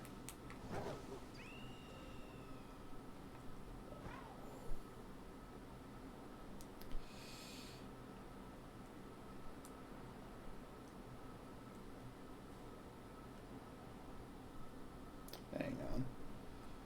I'm actually going to go ahead and drop into the water. Because I want to open up my menu. I don't think I've got... Okay, I do have Tiny up front.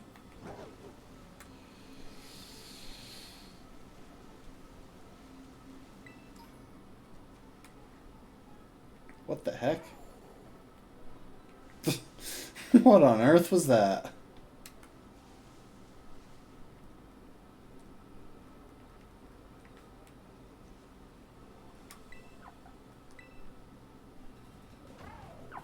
Wait, that Pokemon was talking, though.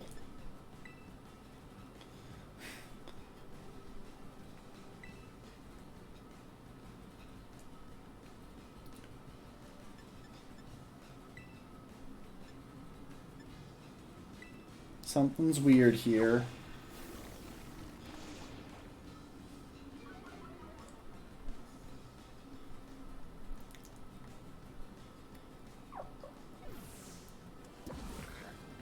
Like, the only reason that battle started is because that was talking. Why are they all talking? I'm so thoroughly confused.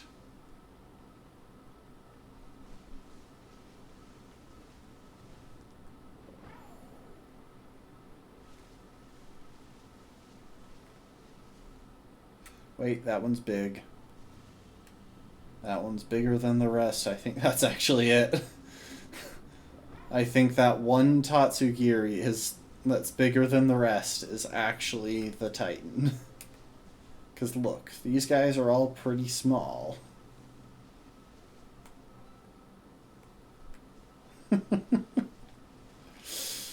Yeah, these guys are all pretty small. But then that guy is bigger.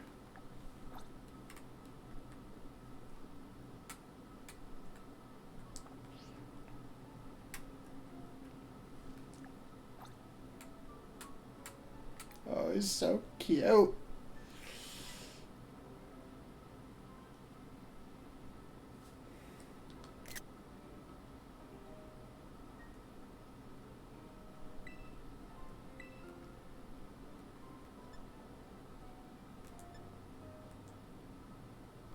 See, the thing is, I don't actually know how to take the picture without the touch screen.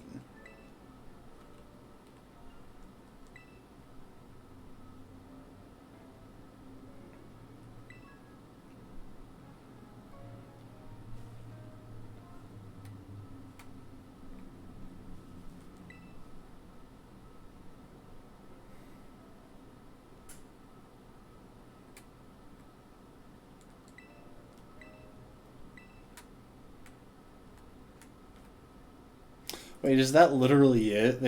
They have you use the screenshot button to actually take the picture?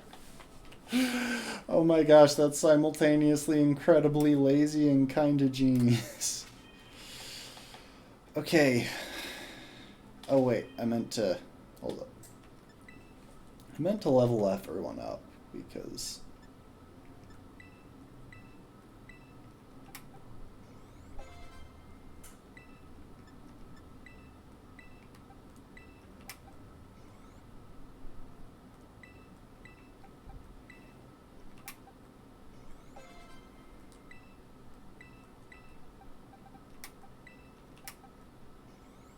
I shouldn't have used 3 there, I should have used 2.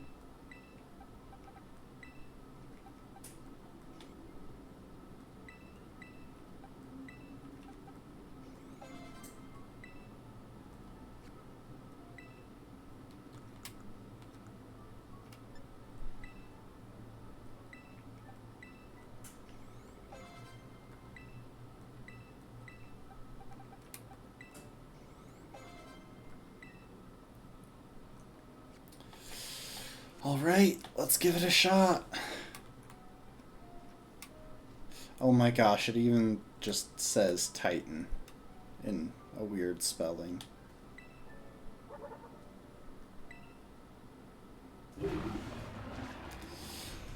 Okay, so there's a Titan of both of them. There are basically 2 Titans here.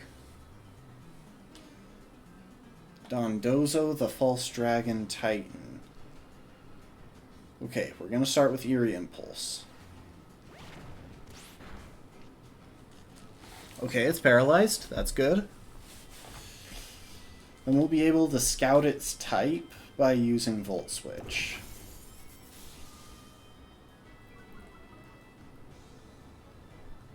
And actually, before we do that, I'll use a quick Chilling Water to cut its attack and stall for a turn before I use Slack Off to get back to high health.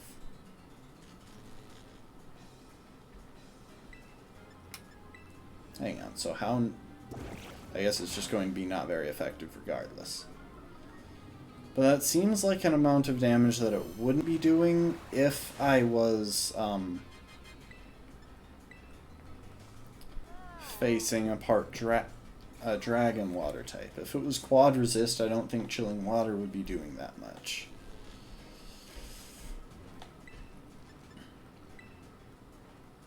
Tiny, use Volt Switch. Okay, so it is technically... Oh my gosh, no. Tiny, don't get affection.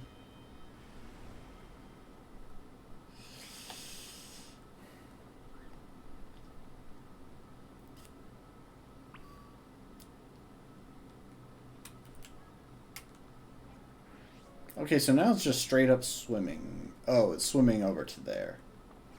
Funnily enough, I think this is actually the only Titan so far that's had a specific prerequisite outside of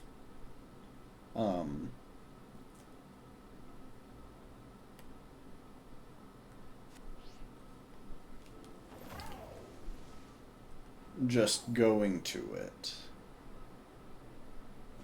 It's like you actually have to be able to swim to get to this one. Maybe gliding would be enough if you glide from the right place, but honestly?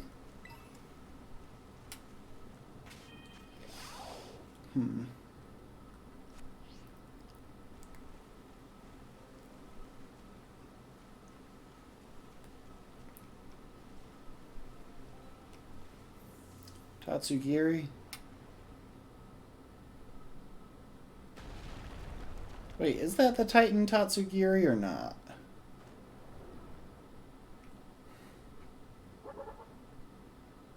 Okay, that is the Titan Tatsugiri.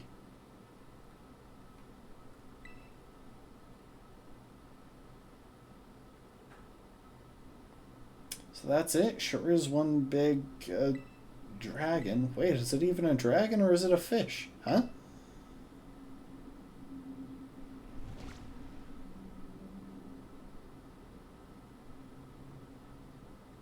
The little sushi guy got eaten up by the Titan? No, the little sushi guy is a second Titan. He didn't expect to see the food chain in action today. I actually kind of hate Arven's design, but I like his lines.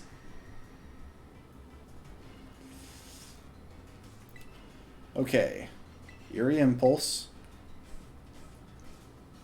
This food chain's got me pretty fascinated. I'm gonna dig in and make a meal of this battle.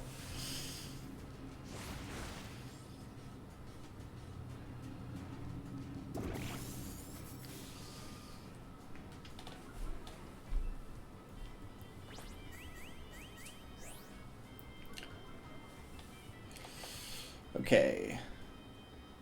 That did 64 damage, so even a crit won't kill. We're going to go ahead and slack off.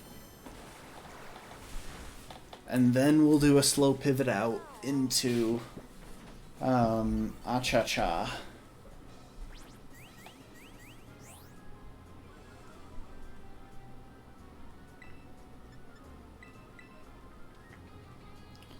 Order up.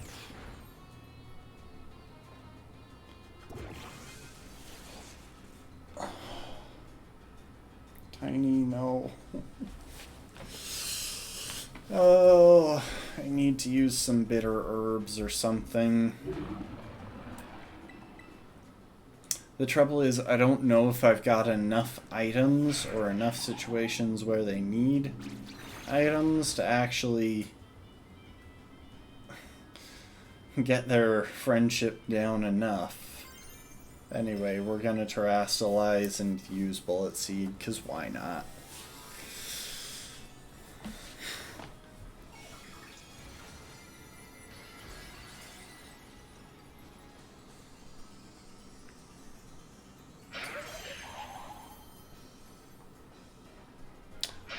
See, that looks so lopsided because it's got the Terra headgear stuff only on one side of its head.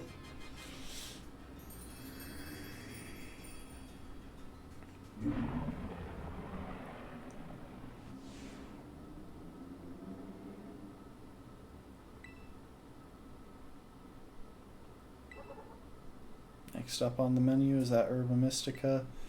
Are we actually going to face the real Titan? Yes! Finally, we get the real Titan.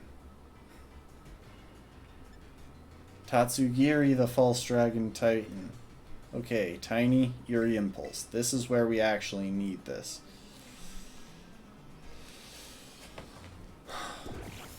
You see why I hate these mechanics. Like, we could have taken that hit, it would have been fine, and it wouldn't feel like I'm getting a bunch of luck to carry me through this.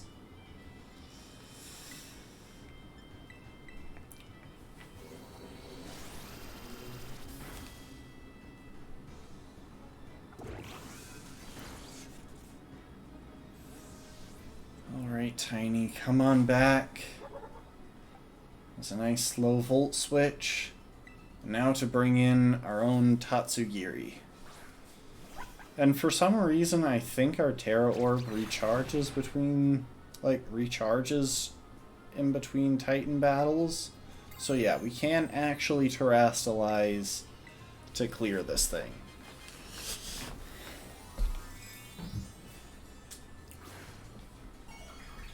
There you go, Tatsu. There you go, Emmy. You get to finish the final badge. Just trying to figure out the right way to say that, but yeah, this is the final badge. Oh my, it actually survived that? Wow.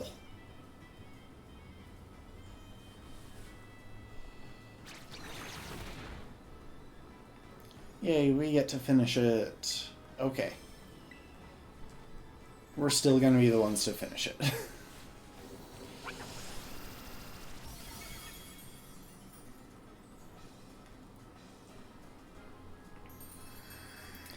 You know, it's funny, the Titans are actually a lot less trouble than you would expect. In defeating the Titan Tatsugiri, we become the Titan Tatsugiri.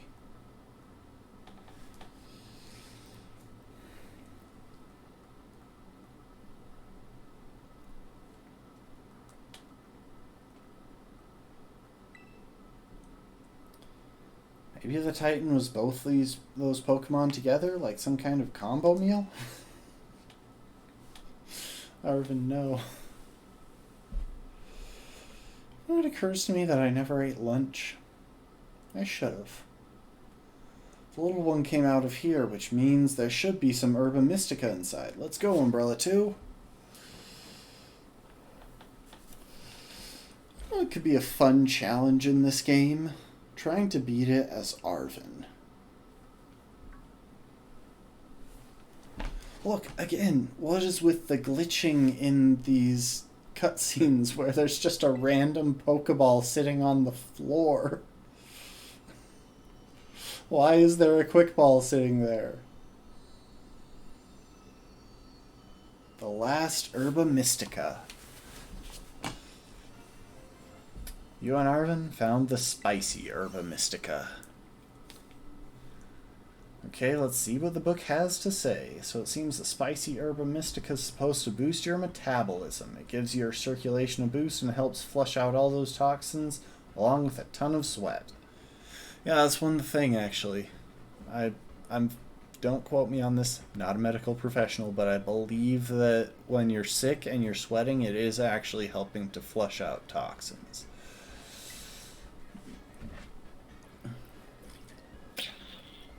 You know what's next? It's chow time. Time to feed your doggo and my lizard horse doggo. And here we go. Trusty Arven's chock-a-block full of cheer final herb super sandwich. Squeeze this badge tight and cry beautiful tears of friendship as you eat, okay? So I do think we're technically about to get Koraidon as like an actual usable Pokemon. False Dragon Titan defeated. Path of Legends. We're not going to use Koraidon because I don't think that's really justified. We didn't actually have to catch it.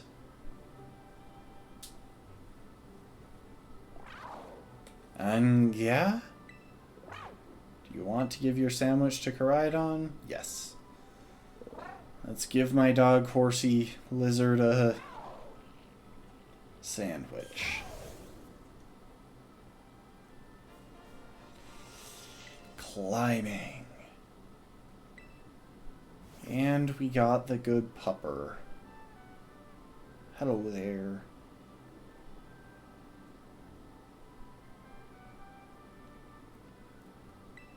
Time to eat up.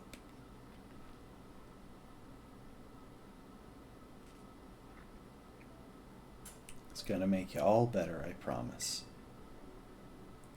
Umbrella 2 and I, we really did our best to get this for you.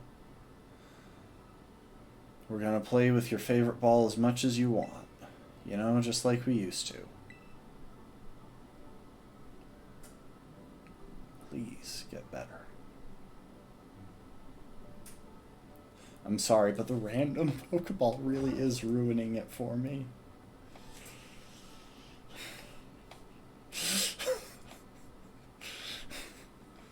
Why? Why is there a random Pokeball in this area?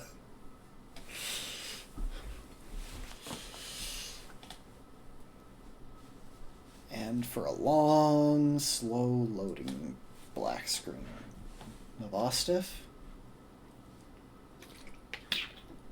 You did your best, bud.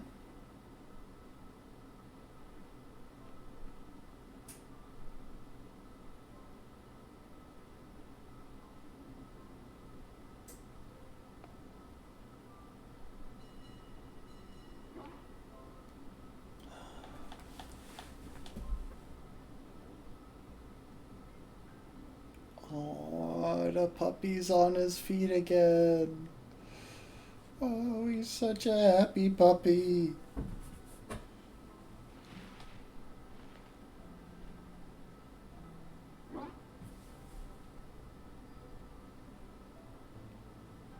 Oh, I know, bud.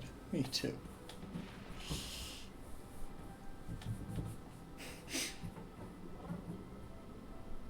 Okay, see, this is actually very touching. Every time I say that, without fail, it moves to an angle where you can see that quick ball. There is one battle that I will allow Koraidon to battle in. Hello, Umbrella 2. This is Sada. What? It seems that Koraidon has regained all of its powers except for the power to battle. It should now be able to climb up any vertical surface it grabs onto while you're riding it.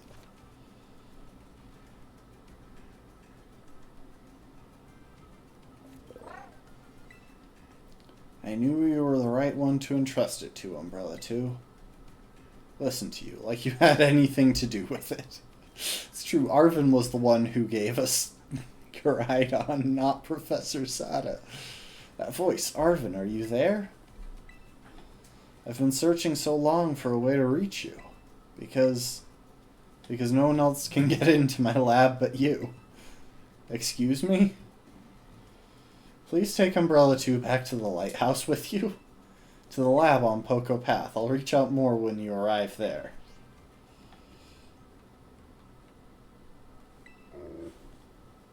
Oh.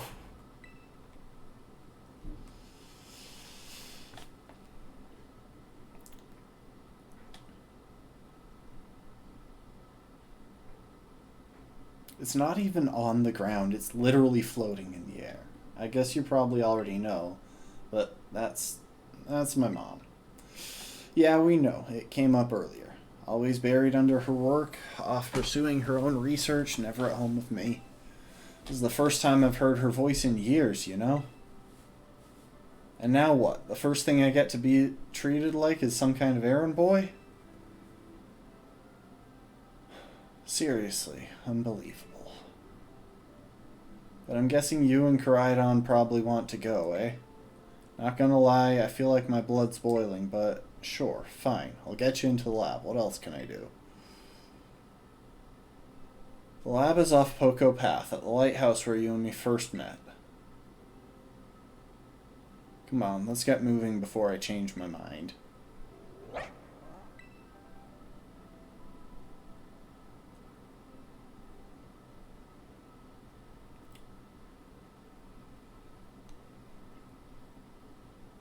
Mom, where have you been all this time? Don't worry, Arvin. We are going to pull out the plot twist soon enough. With that said... Oh, I didn't actually mean to save. I meant to go to boxes. Switch up the team. Oh my gosh, we need to do something to get Tiny's affection down. Like, Acha-Cha we can switch out, but Tiny, not so much. Why did they introduce that absolutely garbage mechanic?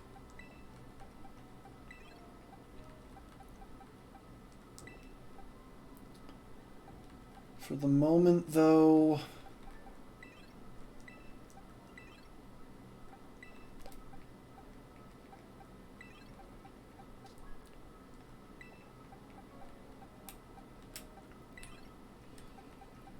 we'll run with these 6. Hang on, I do want to check something real quick.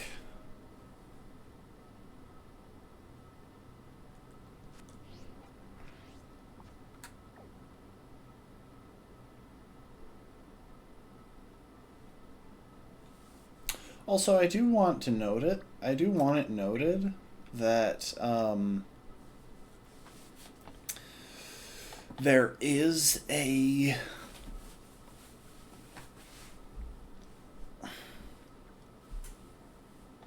whatchamacallit. There was a little surprise in that battle when we were fighting alongside Arvin. He was using a Squovit, or he was using a Greedent, which is likely the evolved Squovit that he used when we first battled him at the lighthouse. Villain, Greedent. Some of you might already know what I'm trying to figure out.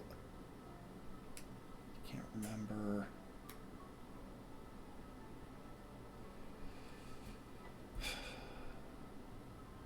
The evolved form of Knackley.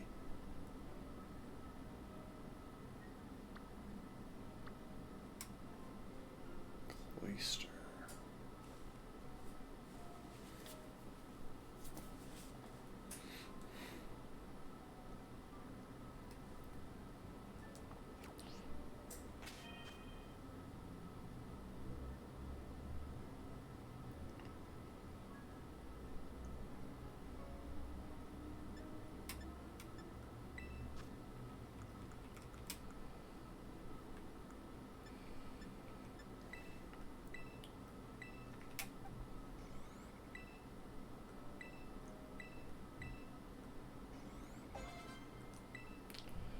Gonna go ahead and level these guys up to level 57.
Oh, hold up.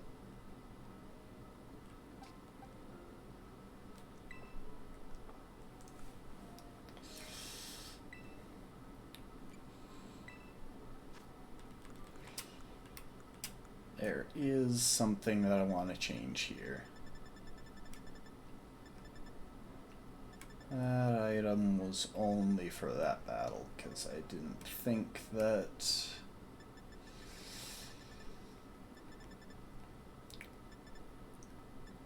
I didn't think that this other item, that the clear amulet, would actually be that useful into that last battle. I didn't anticipate any stat dropping moves.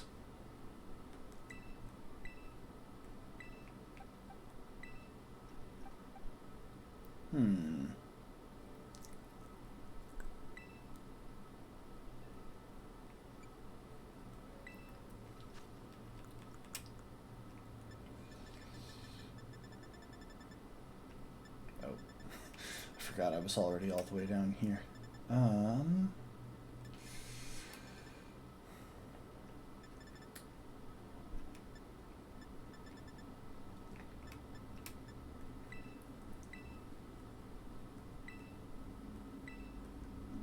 Yeah, we'll give you a muscle band.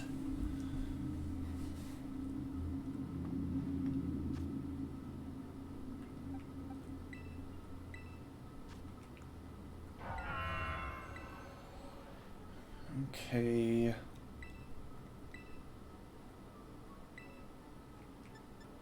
Let's drop Glaive Rush again.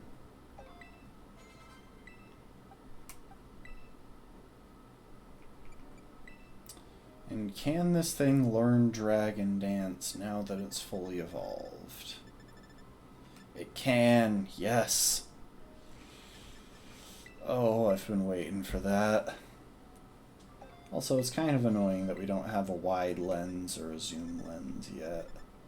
I don't know where we're supposed to get them at this point.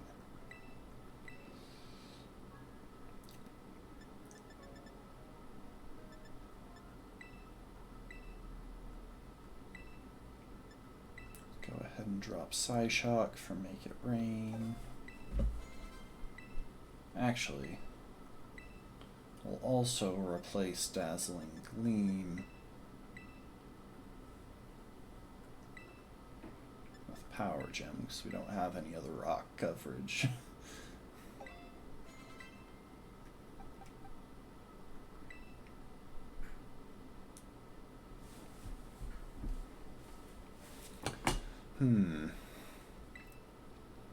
Now, do we want Drain Punch or Ice Punch on Finny? I actually think I want Drain Punch.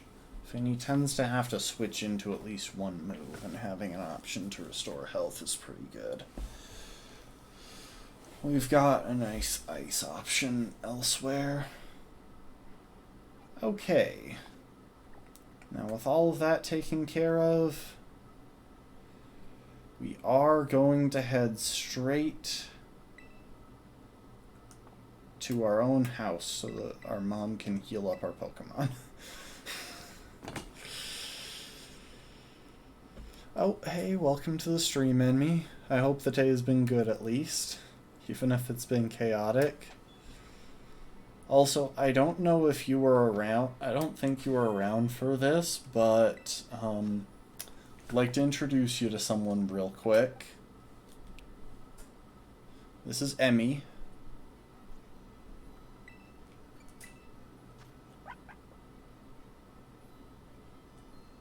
She's a dragon. And also kind of sushi.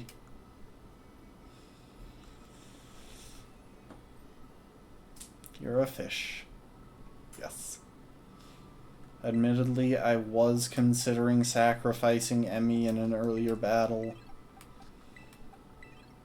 Just because I have other options, but I managed to avoid doing so.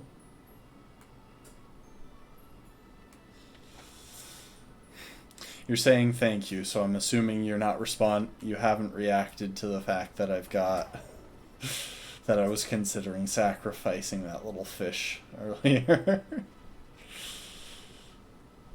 Anyway, we're actually headed in the direction of a major event. Being sacrificed. Sounds kind of fun. Fair enough.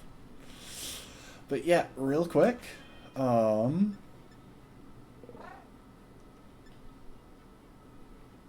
on. Where do I look at my... Oh, I know where I look at my trainer card.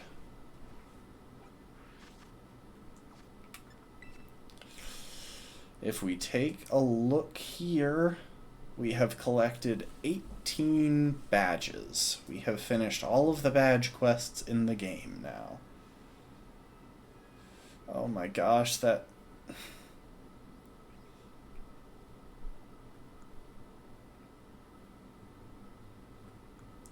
Oh, this is kind of depressing. Earlier today, I thought I might have accidentally auto-battled a shiny Pokemon. I think I did. I think I beat up a shiny, Jeez, I can't even remember what Pokemon it was. But yeah, we're about to head into a major event in the game. Oh, you know what I just realized? Yeah, we haven't actually tried climbing yet. Oh my gosh, I climbed right into the loading zone. They reloaded where I am. Oh, this game is so janky. Yeah, I just took a flying taxi back to my place. Well, this is the lab. I used to come here to play all the time when I was a kid. There better be a good reason for calling us here like this. Let's find out. So yeah, his absentee mom is sending us to her lab. Everyone says she's some kind of genius, absolutely brilliant as a Pokemon professor. My mom, that is. But let me tell you, as a parent, she's the worst. All she ever does is work. She never comes home. I don't have a single memory of her even playing with me, her own kid. Mabosstiff's the only one who is always there for me. Always.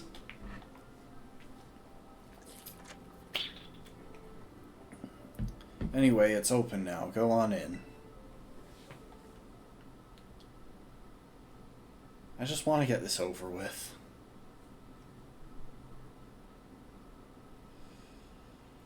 I'm sorry, Arvin. To be fair, your plotline is the most compelling in this game.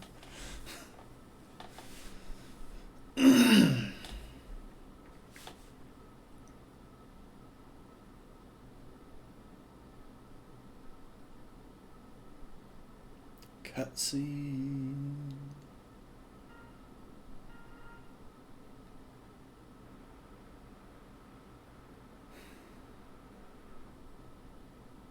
I need your help. Really? They couldn't even splurge for voice actors for this bit? I'm currently at the deepest point of Area 0 in the Great Crater of Paldea. I've been researching unique Pokemon here for a very long time. I'm asking the two of you to lend a hand to help carry out the final step of the great Professor Sayada's glorious research. Oh my gosh, she really is full of herself. The final step? There's something we need first, something that can be found within that lab. What we need is the Scarlet book. Wait, do you mean this book? Ah, so you took it from the lab, did you, Arvin? This expedites things. Bring the Scarlet book to the deepest depths of Area 0. I promise that it will be an experience worth treasuring if you come.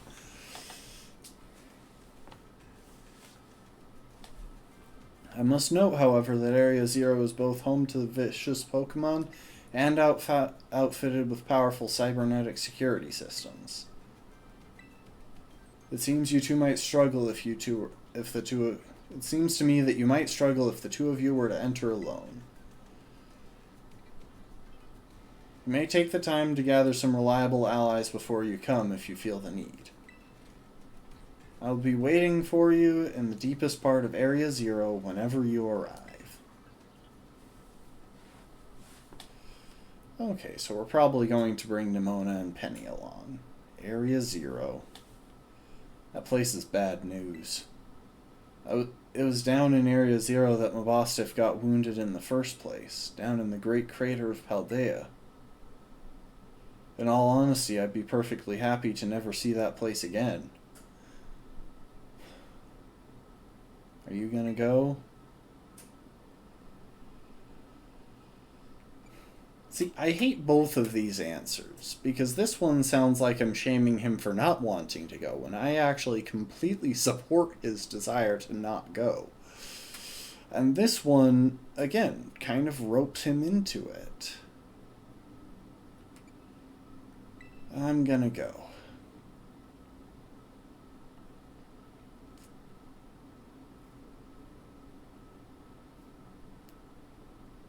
Suppose she did ask. Dude, you don't need to do this.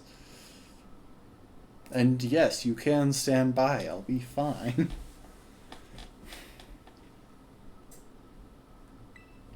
You're going too. Besides, I'd love to give my mom a piece of my mind. Good for you, Arvin. Alright then, Umbrella 2, outside. We're gonna have a Pokemon battle to see if we're ready to head into Area 0 or not. Mostly to see if I'm ready or not. Let's go. This is the secret boss battle that I've been not mentioning so far.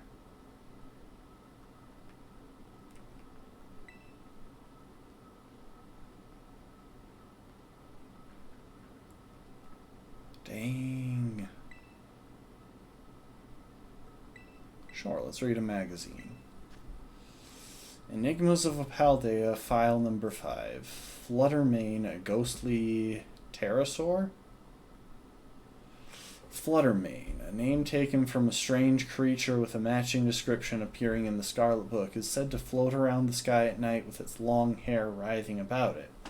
Eyewitness accounts describe it as resembling a giant mischievous at first glance, albeit a highly fierce and aggressive one.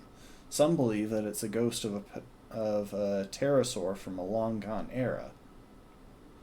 So yeah, in the Great Crater of Paldea, they have a number of extra Pokemon that we haven't been able to find in this game. That said, we're already lined up with the team that I plan to use for this fight.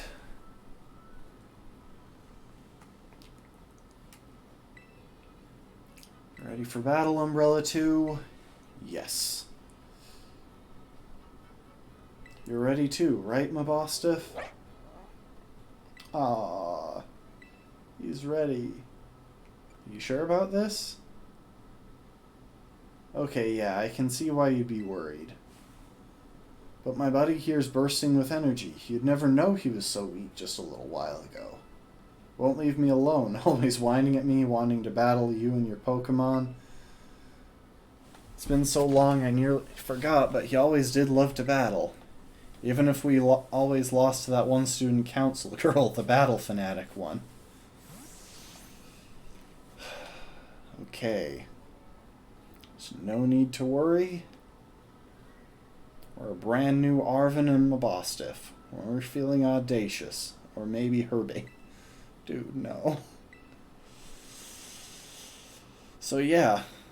This is going to be the hardest battle of the game. Well, the hardest boss of the game so far. His Pokemon, I believe, get up to level 60. Okay, so he's opening with Greedent. The Pokemon that I met during... Oh. But I was right. I thought he might be using the Pokemon that he used up to that point. Okay, it's probably going for a grass type move or a normal type move at this point.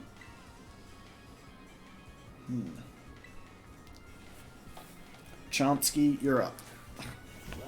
Bringing you in nice and early here. Okay, so I guess it wasn't carrying Seed Bomb.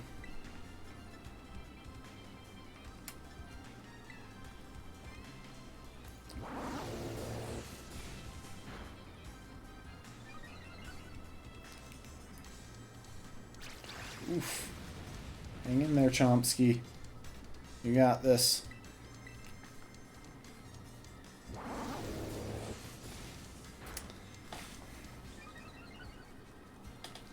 Now, there is a solid chance that I might be able to sweep the rest of the team, but probably not, especially since I think his next Pokemon... Oh, I thought it was going to be Cloyster. Oh, it's the Rock type. This is what Tater Tot would have evolved into had we been able to have Tater Tot... Oh my. That's higher level than I expected. Anyway...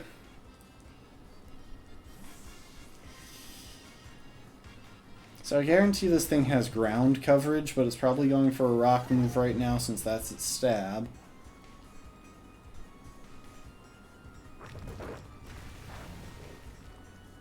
So we're going to pivot through Tink to Noose. And I forgot to put a fighting type move back on Noose. That's a huge problem.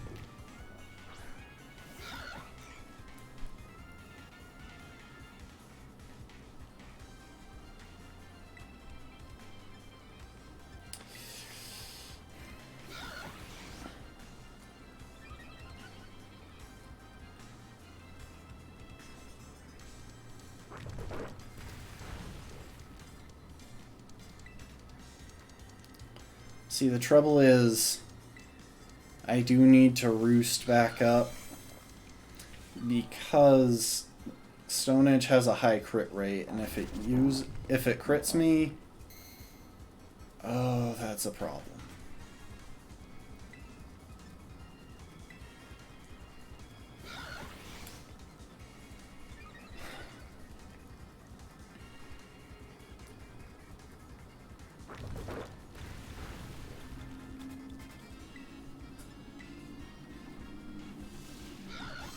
Still, that's 3 Stone Edges down. We should maybe be able to stall it out.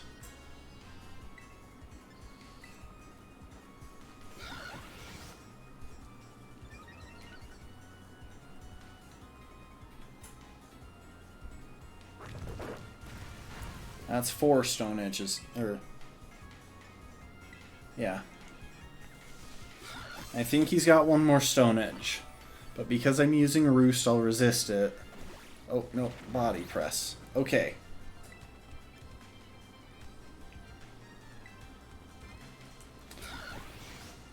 We're gonna finish setting up with Bulk Up. Because at this point, I think our best shot is literally just to try and sweep. No nonsense. Just set up to maximum power, and then I think at +6, Acrobatics should have a solid chance of breaking through this thing.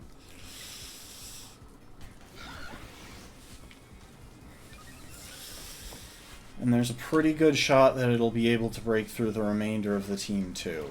I can't believe I forgot to reteach Noose fighting type move.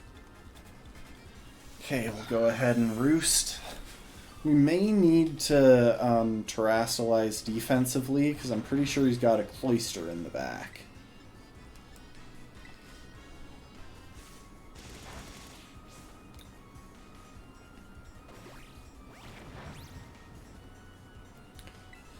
And Terrastilizing will get rid of our weakness to ice moves.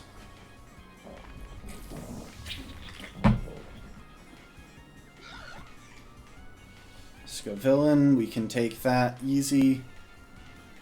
Just using Noose. We're at +6 attack and defense.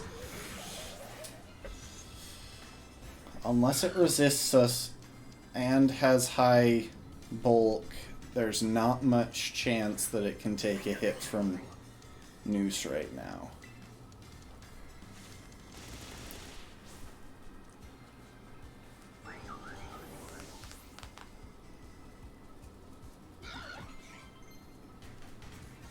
Chomsky wants to learn Fire Blast. No, it's less accurate than Torch Song.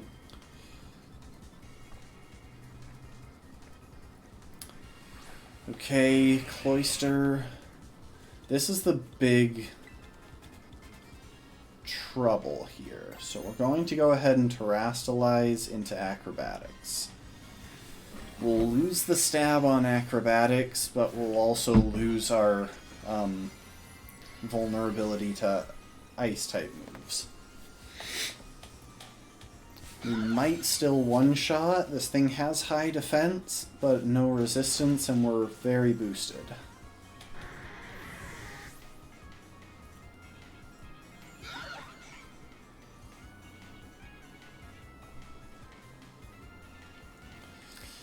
And last but not least is Mabostiff.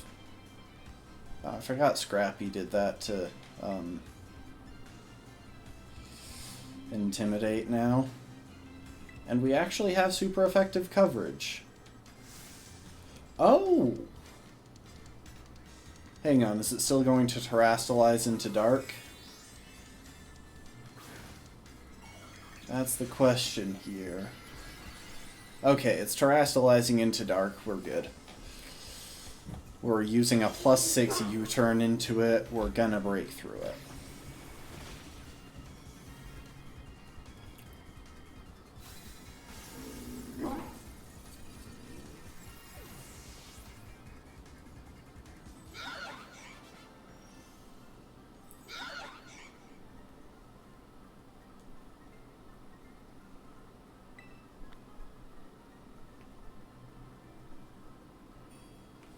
I didn't realize this Pokemon would be that high level, though.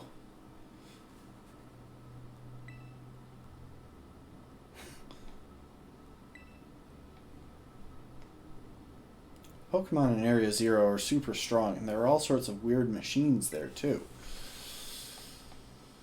I'd say we need at least 2 more people. Somebody with some champion rank level skills, and somebody who can deal with crazy tech.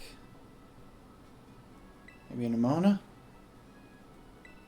Yeah, she'd be perfect for the job, but I doubt she'd give us the time of day unless one of us was on her level, as in champion rank level.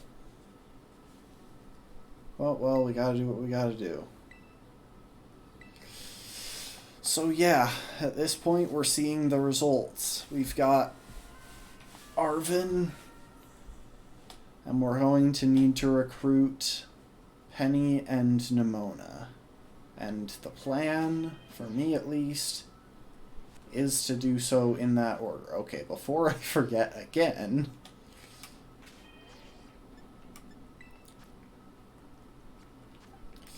let's go ahead and have Noose actually relearn a fighting type.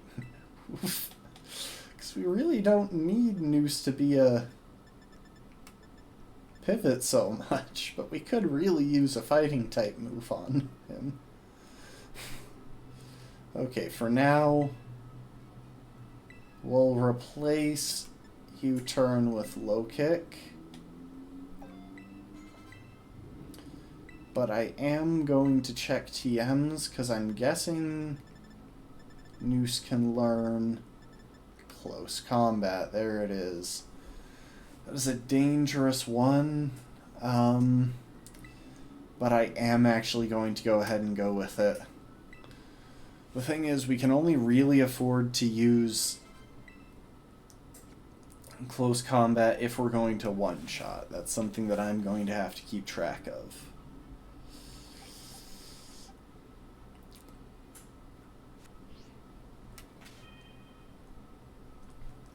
Okay. Next big task.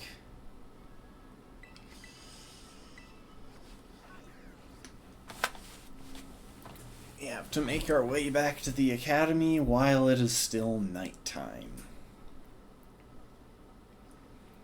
And the thing is, here, I have absolutely no idea what Team Cassiopeia, who is probably Penny, is going to be bringing to the fight.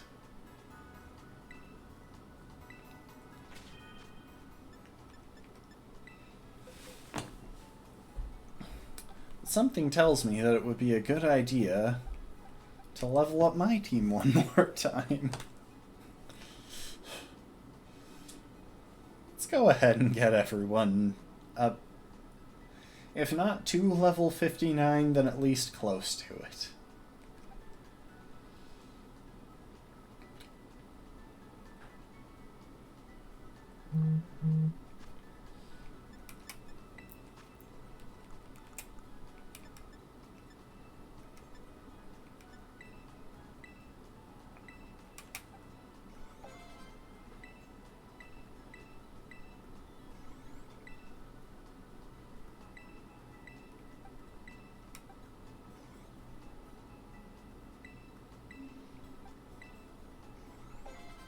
Oh, that was a little bit further than I meant to, but oh well.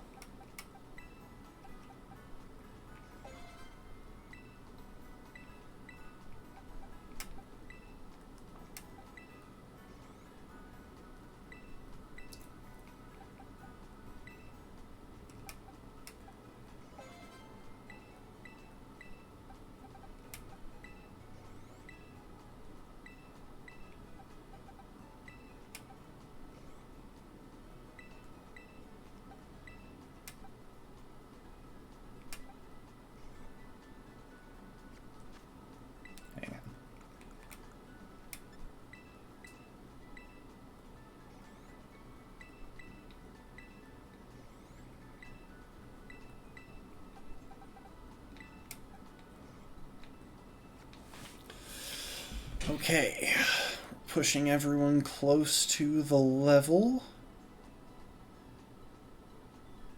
Oh, hey. Call Me Kevin's Rewind is out.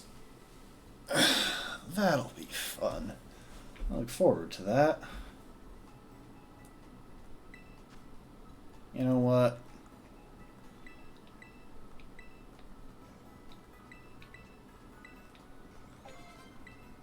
Let's go ahead and get everyone to level 59. I'm fairly certain the level cap going into the Elite Four will be 60, so I don't think in the course of one more battle we'll over-level that.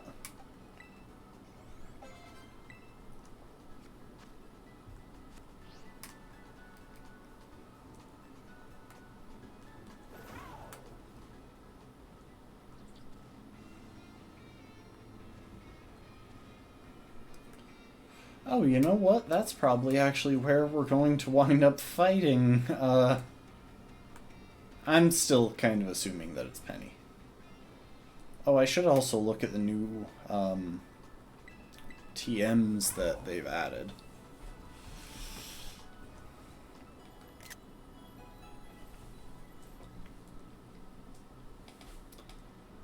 These guys have been with us for a really long time. Others are more recent, but it's still pretty exciting to see all of them here.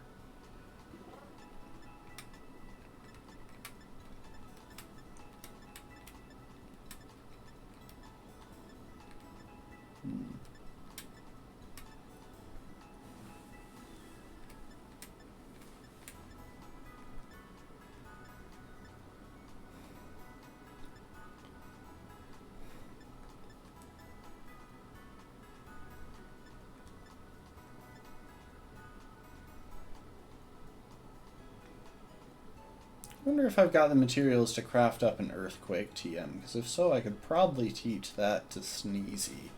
That would be really good coverage with its Ice-type moves. We don't have a Ground type, so it's helpful to scatter some Ground-type coverage in amongst the party.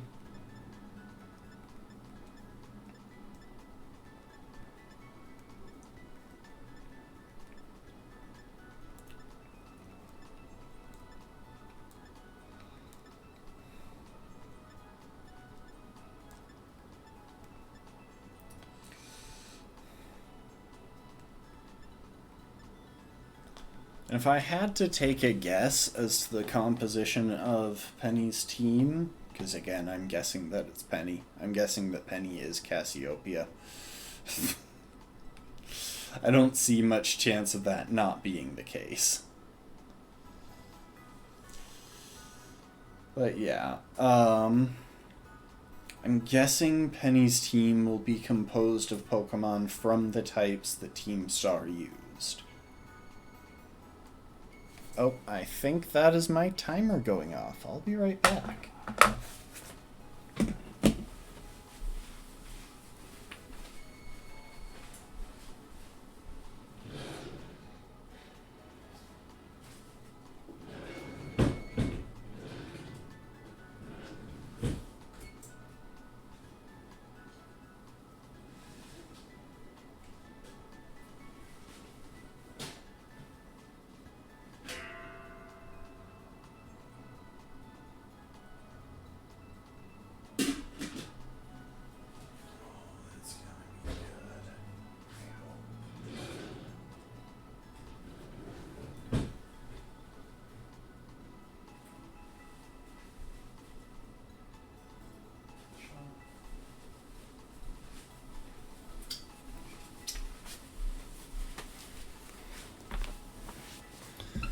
May or may not have just tried to grab a metal handle that was on top of the thing with my bare fingers, but it's okay, they are not burned. I only touched it very briefly.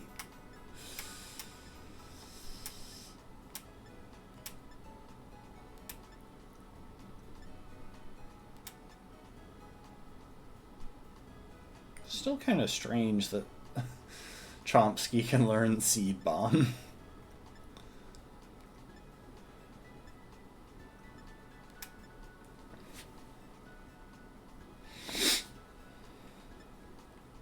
Waterfall, Dragon... Oh wait, Waterfall could actually be useful, except I think that's just technically worse than, whatchamacallit, the Water Punch move that I'm having Finny use while Finny is carrying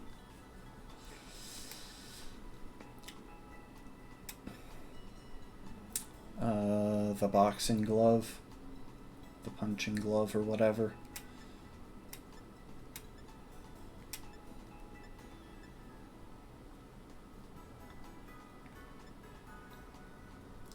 So yeah, if I can't teach it Earthquake, Stomping Tantrum would also be good on Sneezy.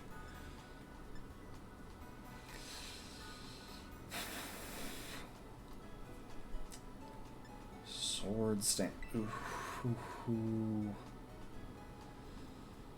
Okay. I am going to make one of these. Especially because I think it could actually be really useful on Tiny.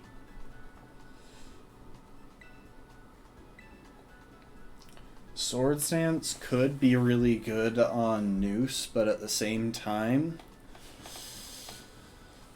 I think Bulk Up is a little bit better just because Noose has reliable recovery, meaning if I'm in a situation where Noose can set up, you know what, I will make one more Sword Stance TM in case I want to teach it to... Why am I making these one at a time?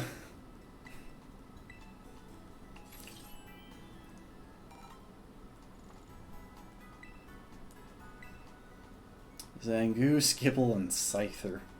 Dang. Oh, I can't even make more if I wanted to. Wow. But yeah.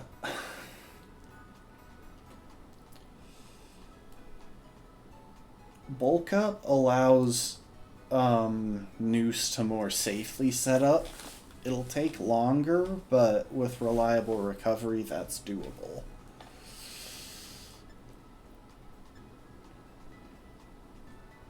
Oh my gosh. It's Flash Cannon. I'll probably actually... Hold up, I need to go and get a Klefki thing.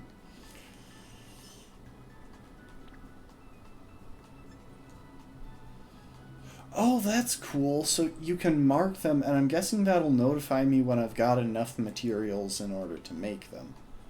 Dark Pulse I don't need. Skill Swap. Iron Head. Why can Tiny not learn Iron Head? I mean, I get it, Tiny's head looks very soft, but I'd still like to be able to attempt it.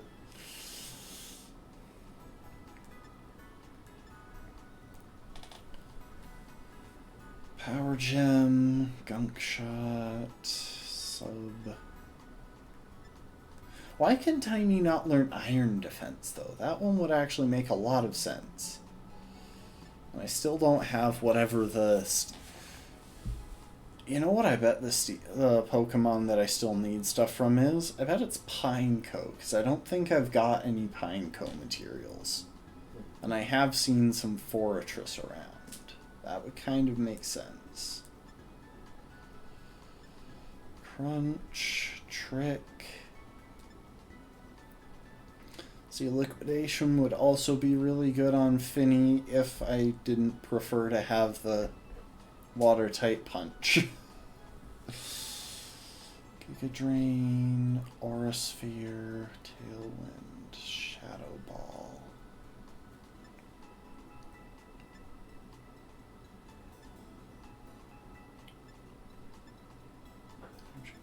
Psychic, Heavy Slam. Okay, she can learn Heavy Slam, but I would need Dondozo materials as well. So I need Klefki materials, I need Dondozo. I guess I don't really need it since I've already got a copy of it. I do need to check her weight, though. Because if she isn't super heavy, then it's kind of a bad call regardless. Encore, Surf.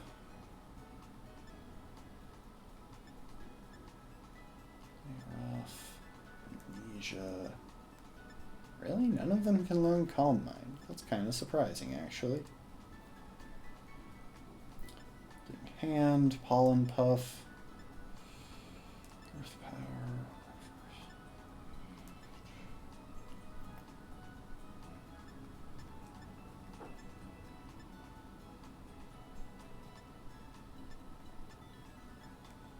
Kind of surprised that none of them can learn Wild Charge. If anyone on my party can learn that, it's probably Doge. I would expect that Doge can probably learn that one. None of the materials are that expensive. I'll make a copy just in case I want it later.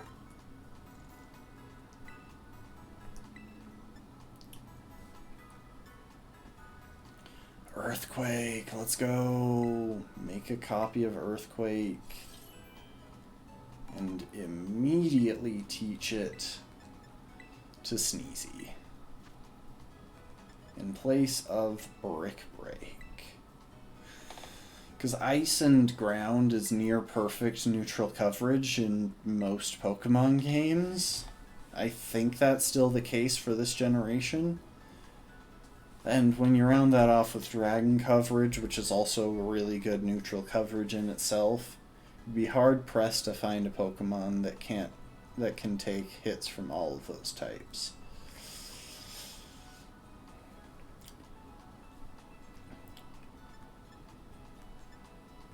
Focus Blast, no.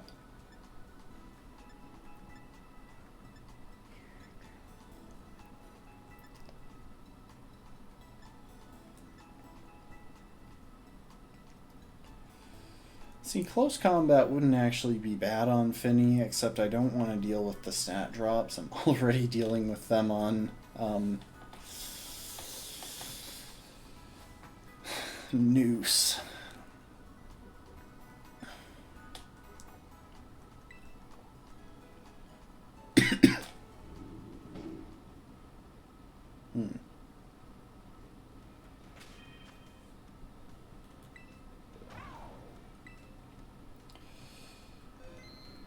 Oh, hang on.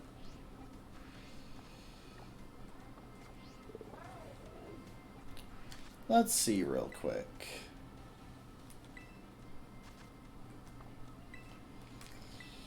Klefki, where do I find you? I know a couple of places, but I'm not certain I know I've seen you in a couple of places. F, G, H, I, J, K. Clef key.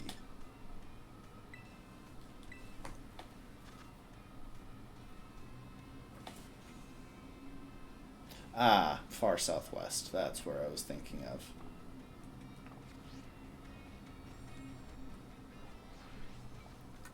I really want that TM for flash cannon. I would much rather have flash cannon than a somewhat stronger steel type move on Bubbles that lowers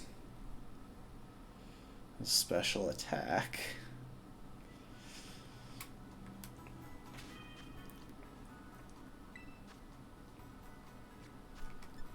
That said, that means we're going to want to switch out the party real quick.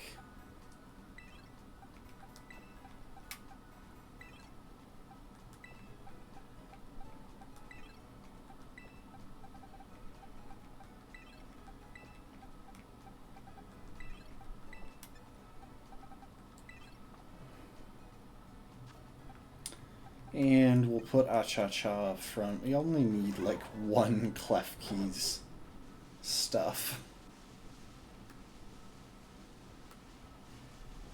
No, I don't need you. Well, actually, I might. Hold up.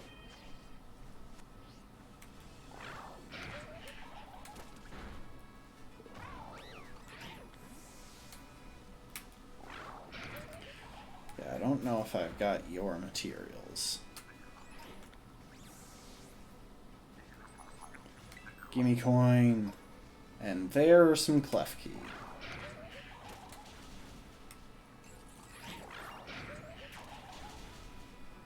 There we go. I'll get a couple of them.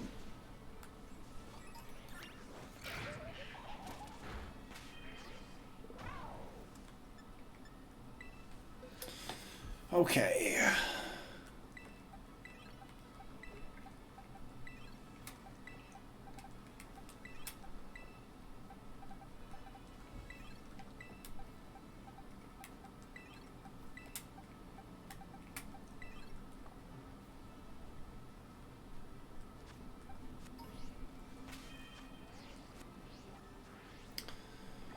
And back to here.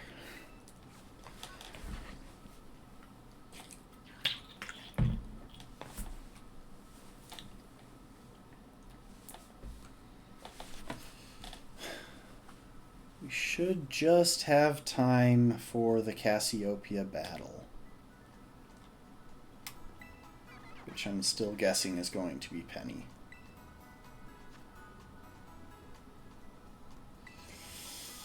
Flash cannon. Baroon fume, clef key, tinka tink hair.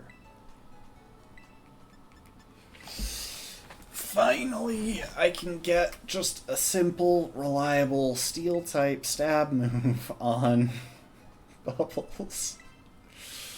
Oh, I've been waiting for so long.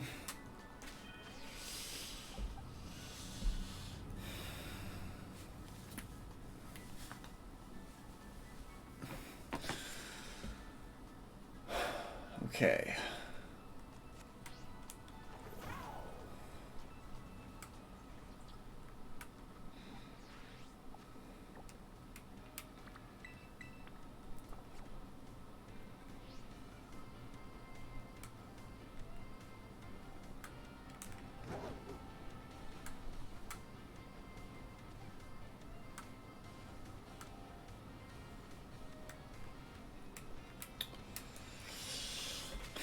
Guys, we're about to do the second main boss battle of the game. There are only 2 more.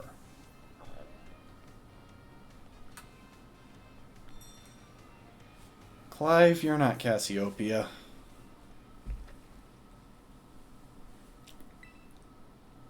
Clive?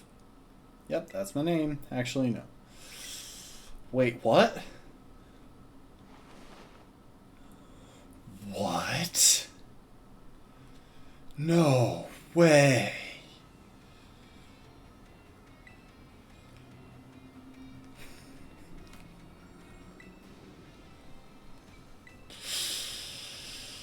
No, what? Not possible.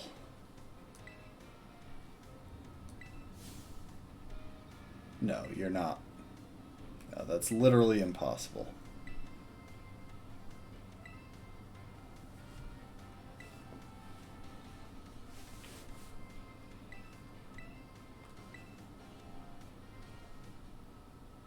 Wait a second, I'm actually battling you though? I wanted to battle Cassiopeia.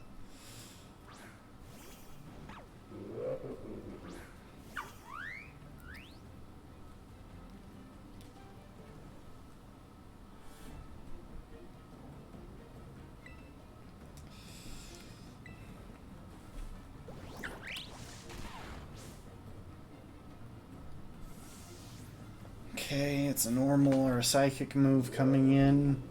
Not really much of a question here as to who to bring on.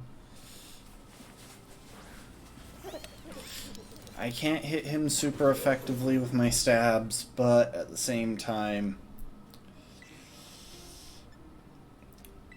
he can barely hit me with his. Oh. Except you've got foul. Okay, that was a critical hit. I still wish I could terrasilize Bubbles into a steel type. Yeah, I'm immune to that stuff, buddy. You're the director of this academy. You should know what a Goldengo's ability does.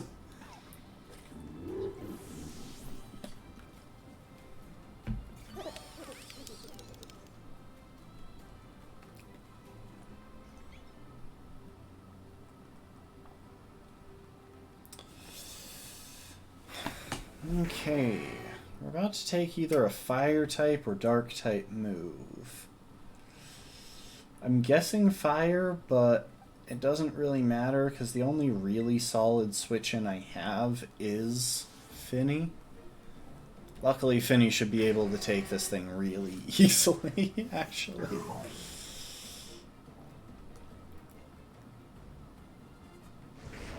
Okay, it was a fire type move.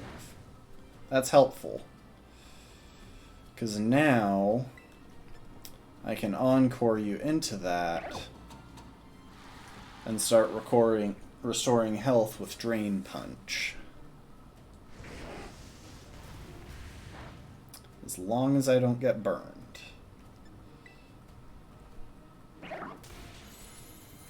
Oh. Or I can just one-shot you. Okay. I mean, Finny's attack power is kind of insane, but still. I didn't actually expect that.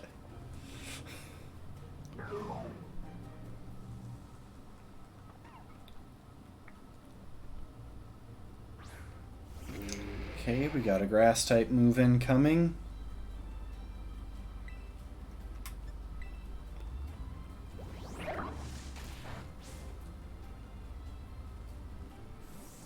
See, I kind of want to set up a Dragon Dance sweep with Sneezy, but there isn't a good opportunity at the moment. So I'm just going to go into Chomsky.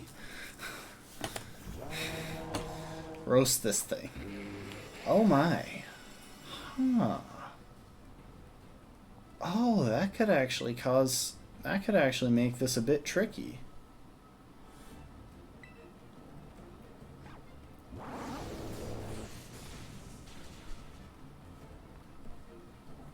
I mean, we've still got the power to one-shot that thing, even through the veils, but that could make the later Pokemon kind of hard to deal with.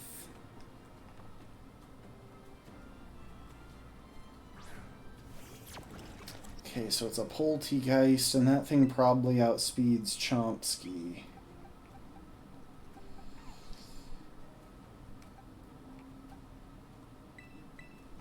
You know what? I'm gonna go into Sneezy.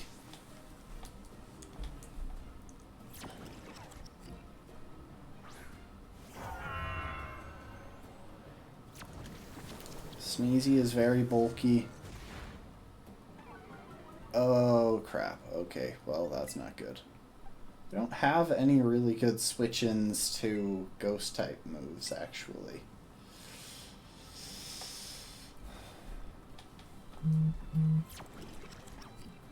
That special defense drop is actually pretty problematic. Really?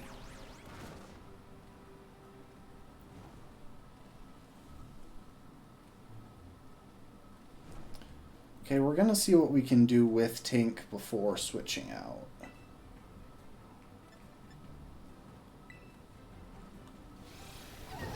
Because Gigaton Hammer is still a really good move. Okay, we're cutting its defenses at the cost of a speed boost.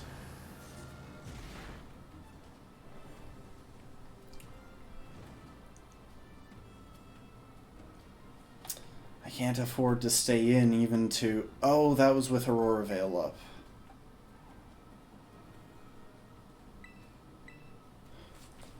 I think Noose has a decent shot, though. Acrobatics will do a lot.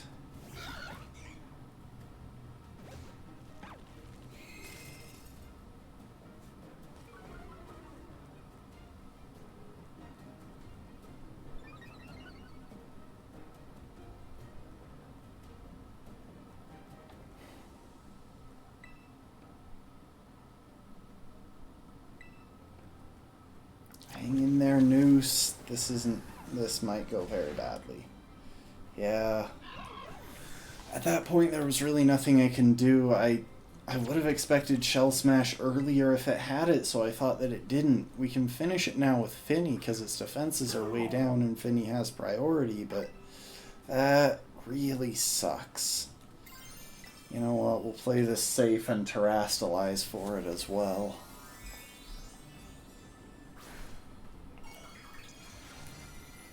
Ah. We lost Noose, guys.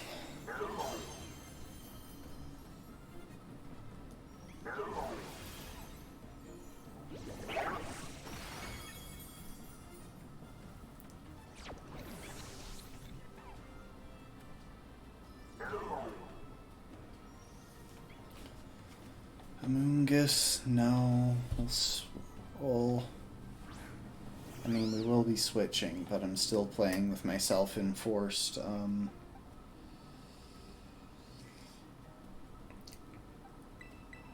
Bubbles is the right choice here. With my self-enforced set mode.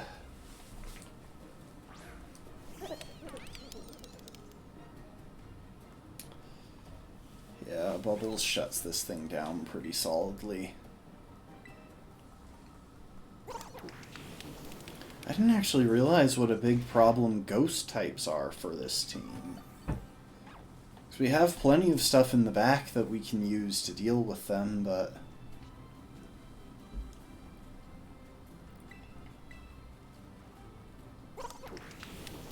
It just occurred to me that Shadow Ball isn't actually as strong as Flash Cannon. I'm pretty sure Flash Cannon is 90 base power, while Shadow Ball is 80. Oh, this is the water type starter.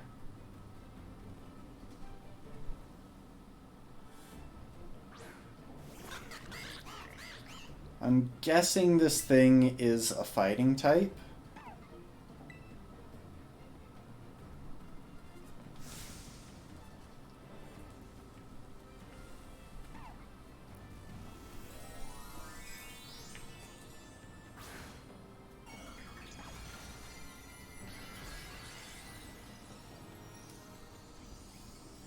I mean, now it's pure water.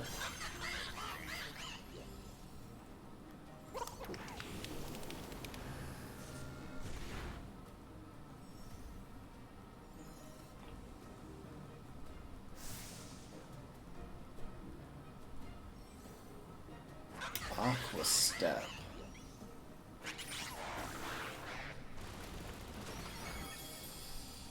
It's a lot of damage. Oh, and it's a speed boosting move. Okay.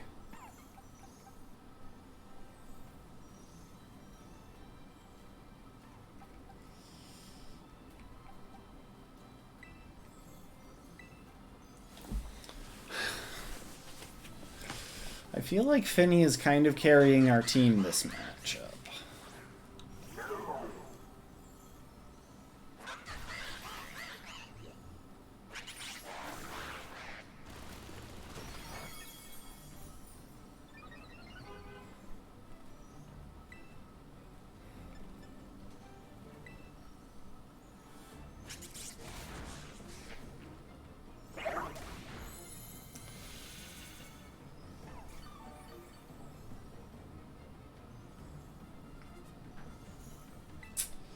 Water type moves will be boosted now because it's in torrent range, but I think I can still survive.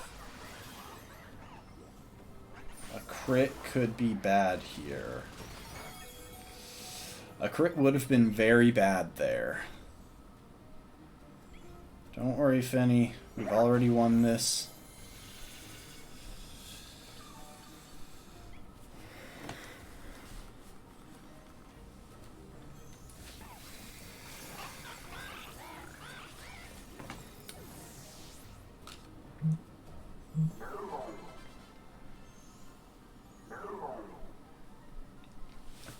Well done, Finny.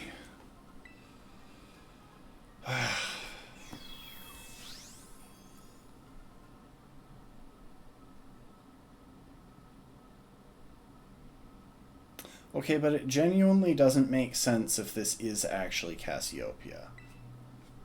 Seems you've grown quite splendidly over the course of your treasure hunt. And here, once again, I must apologize. Yeah, we know.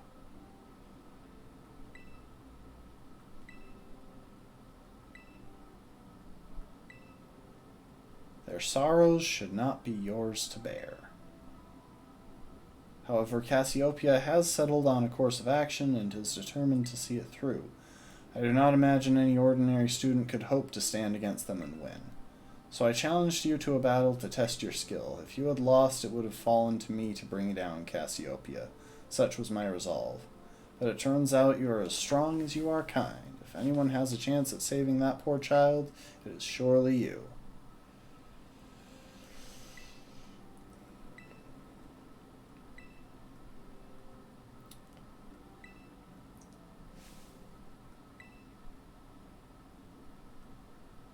You're not Cassiopeia, so... I'm here to investigate reports of an illicit battle on school grounds, and what do I find? Is battling on school grounds not allowed?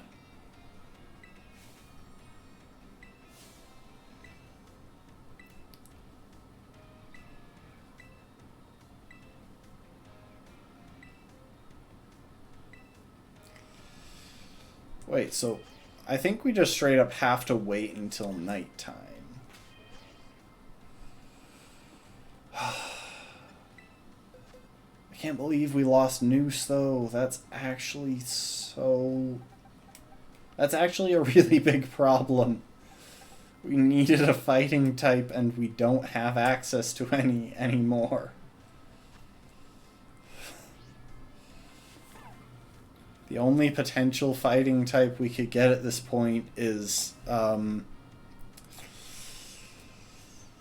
Primeape's final evolution, and I'm pretty sure Primeape actually has to die in order to evolve.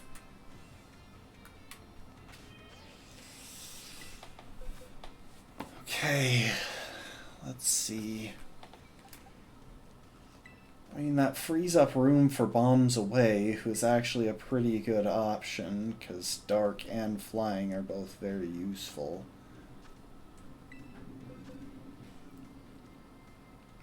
Wouldn't have been my preferred choice, but it does cover some of our weaknesses.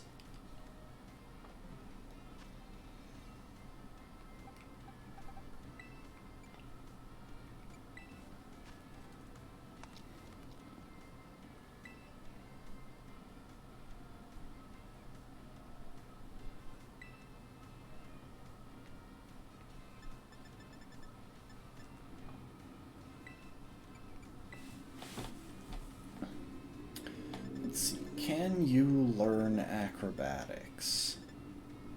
You can't, but you can learn Brave Bird.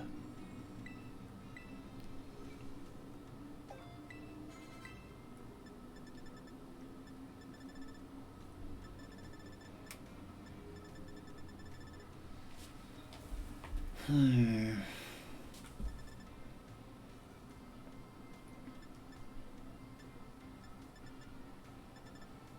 a lot of rock coverage.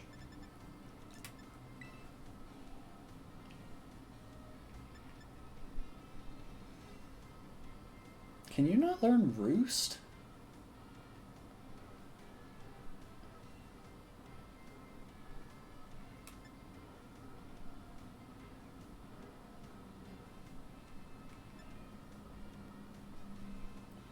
So the thing is, flying type coverage, or rock type coverage, isn't that important for flying types. Like, it's not bad, but crown type is better.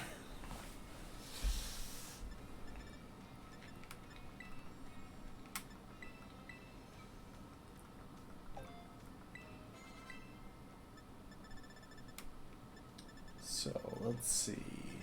Roost really isn't in here.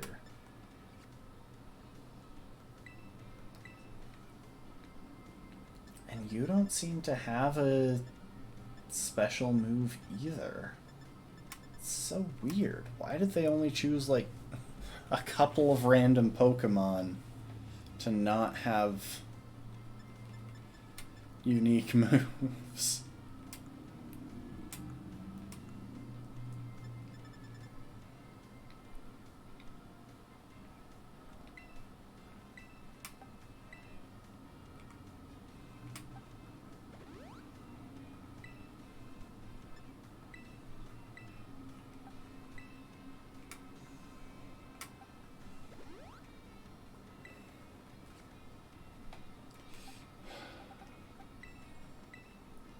Let's see here.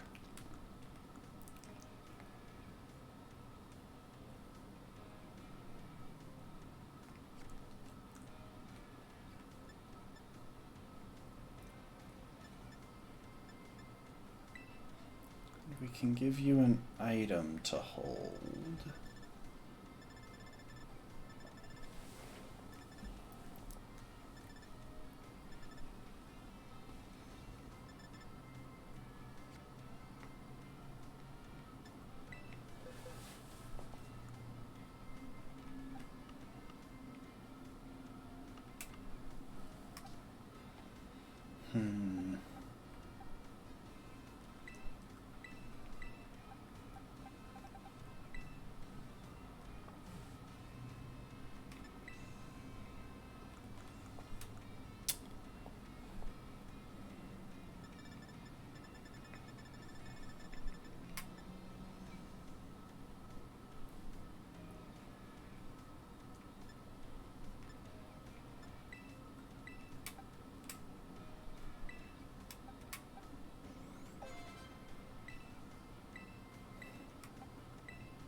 Okay, at least you got Parting Shot. So teaching you U-turn was kind of pointless, but Parting Shot is a really good move.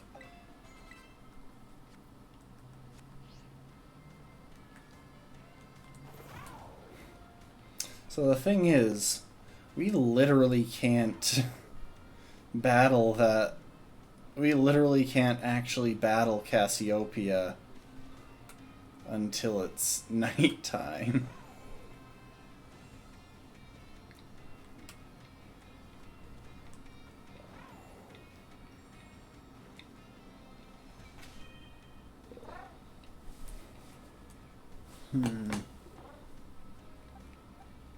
Also, did some of my Pokemon just not get experience from that battle? You gotta go be marching? Well, thanks for hanging out. I probably won't be playing too much longer.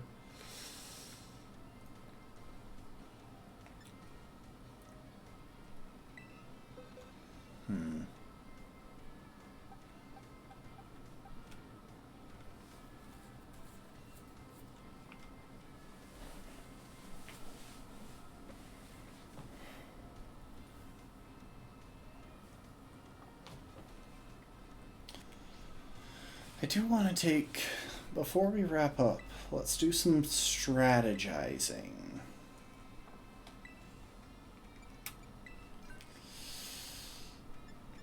Also, let's look at this thing and see that it is in fact park fighting. Yep.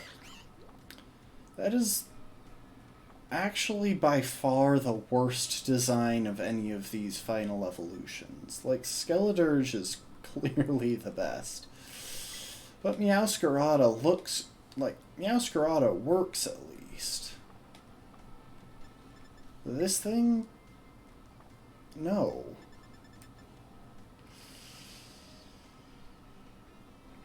Yeah, the fire type starter is definitely the standout from this generation.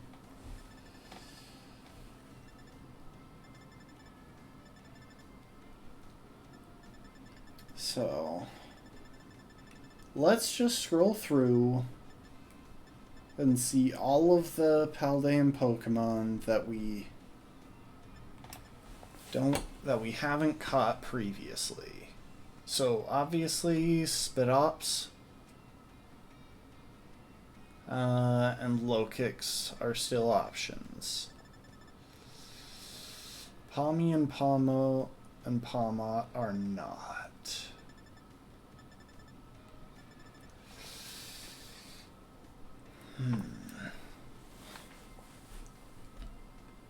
What's this? Oh, that's Gallade, okay. The evolved form of Tandemaus is not.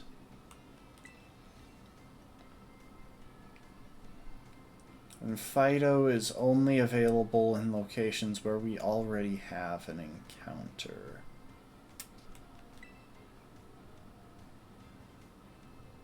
As is Daxbun,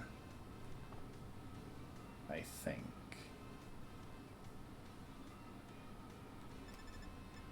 Hang on, I actually have to check something.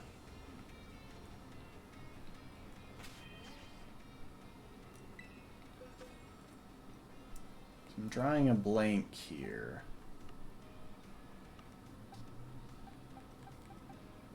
Shimmer. You show up as Alfornata Cavern. Look, did we never get a South Province Area 6 encounter? Because none of these are it. Noose came from North Province. The rest of these were too early in the game for that. Frosty came from that Delizapa Pass. Hold up, we never got... Okay, we actually have an encounter. So we could actually get Daxbun.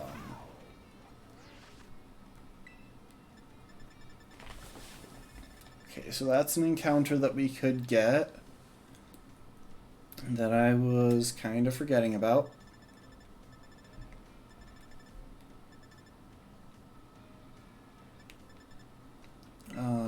Smoliv... No. Dolliv we could also get. Normal grass wouldn't be that bad. And it does have an evolved form, probably with a leaf stone, I would guess.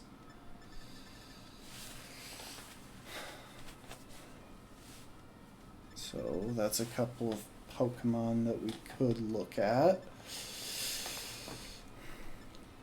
Squawkabilly isn't available anywhere that we can still get an encounter.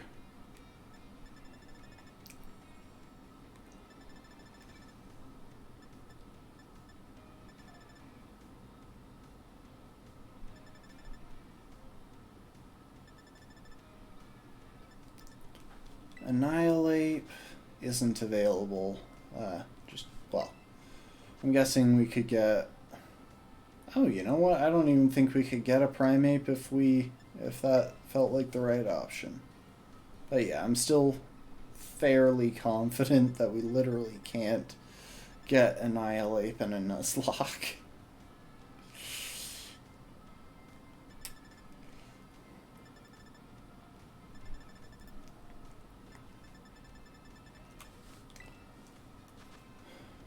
Dunsparce, maybe, but I don't think so.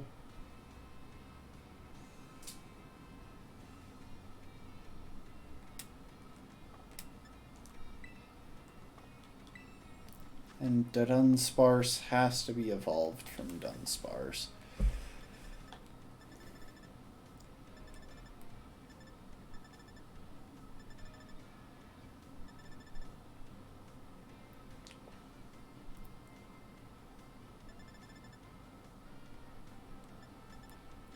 Cloth we can't get. It's not available anywhere that we still have an encounter. Where's that one funky patch just outside the city? I'm going to actually check that.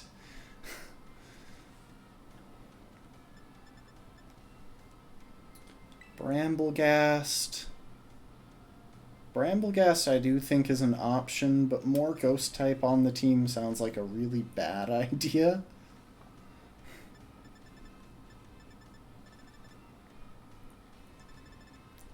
Already checked Relor and Radska. We can't get that one.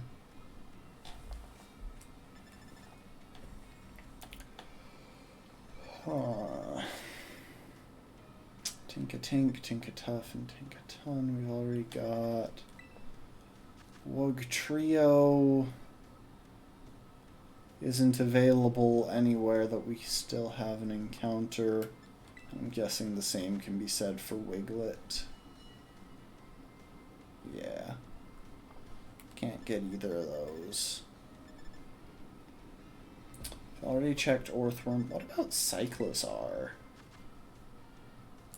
Not available anywhere we can still use.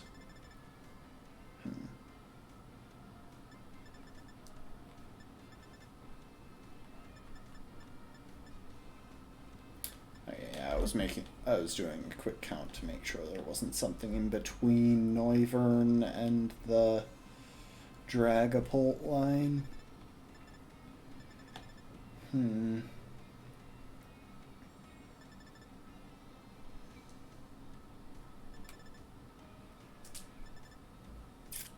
Can't believe I got Flamigo killed. That's actually so frustrating.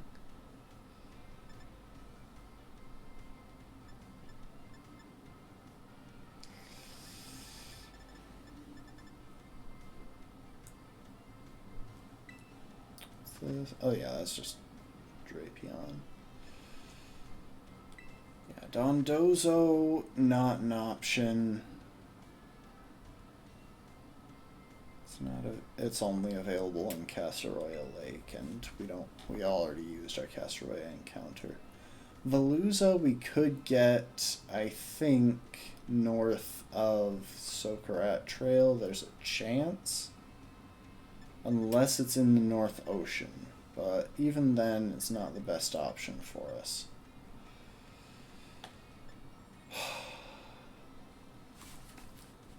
Dang, we really are running low on options.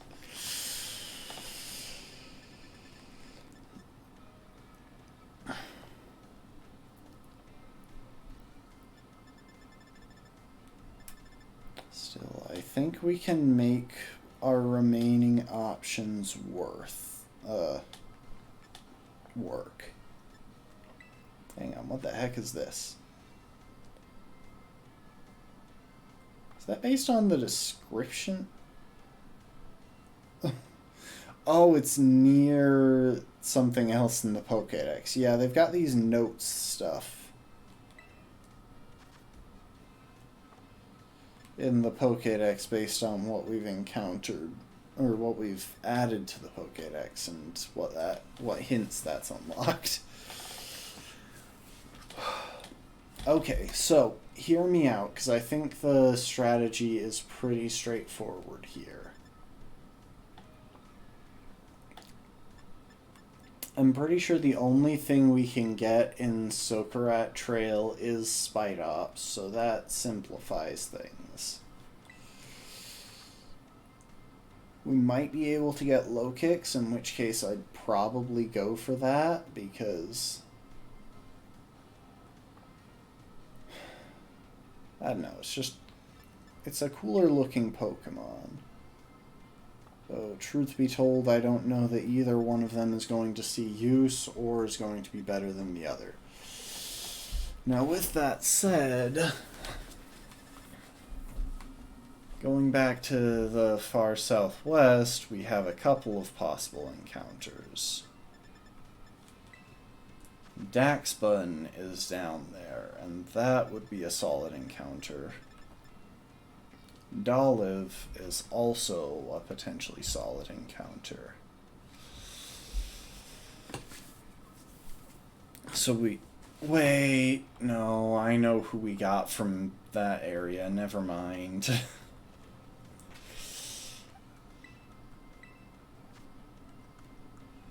Tink.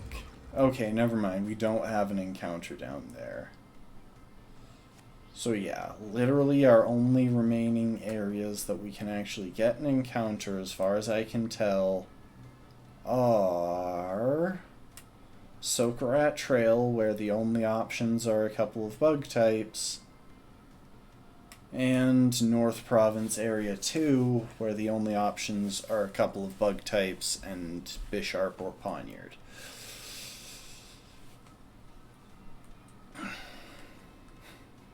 And the sad thing is, the bug types might actually be a better option. Yeah, we're really limited on encounters at this point.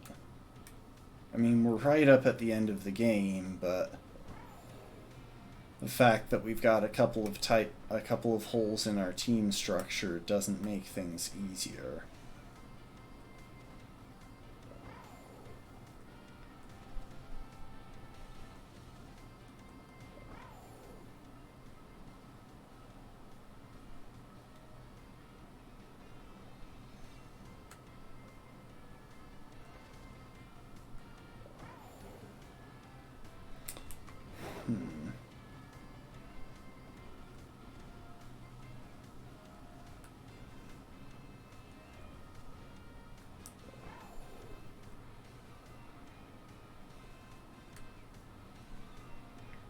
I keep forgetting that I can climb. I wonder if a couple of those areas that were previously out of reach are actually valid encounter locations. Okay, that's going to be the last thing we do here, because I do have to wrap up pretty quick, but I've got a few minutes. The last thing that we're going to do is go and find one of those tall cliffs that we haven't been able to conquer or cheese, and climb it.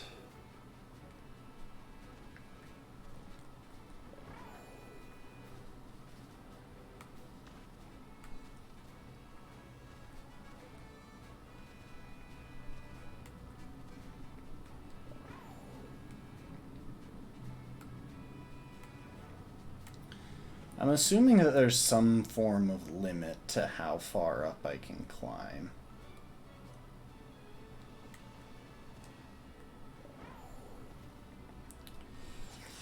But you know what area we're going straight for? This thing. Because I've had my eye on that since, like, the first day I played this game. Okay.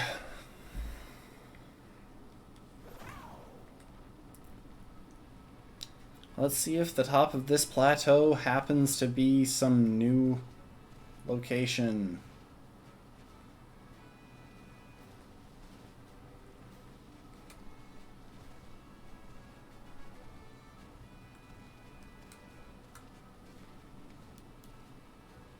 The fact that I can't look up when I'm doing this that far is pretty annoying. Oh, that is so nice. Just being able to go up the cliffs, to not be thwarted by literally every single obstacle. That said, this is still the same area, so that's a no on new encounters.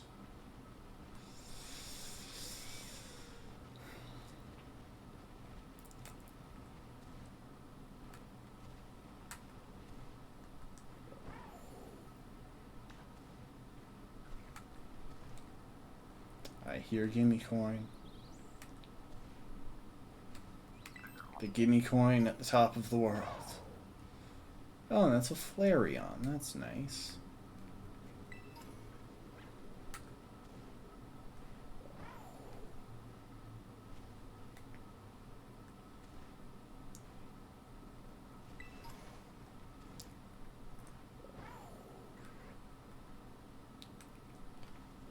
If they don't have something good up here after this has been taunting me the entire game, I'm going to riot.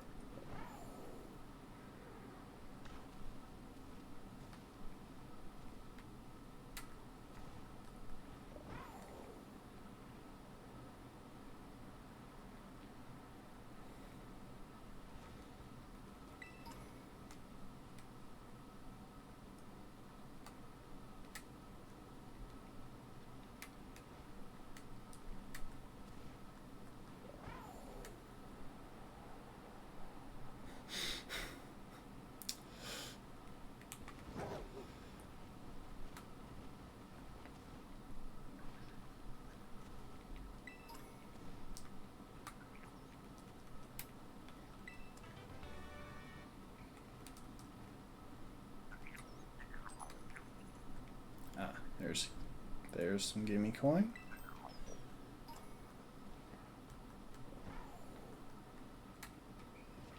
And there's some gimme coin.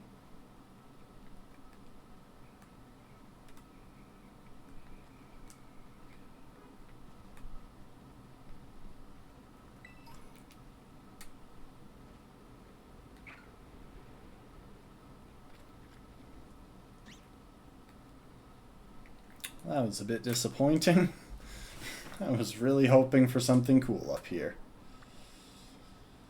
Huh.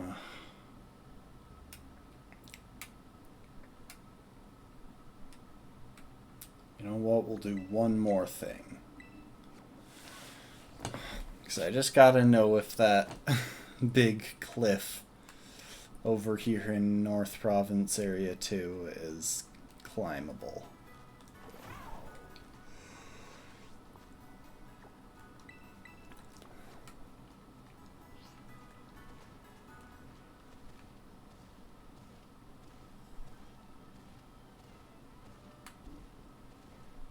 Not even really climbing it. It's more of a hopping up the cliff sort of motion.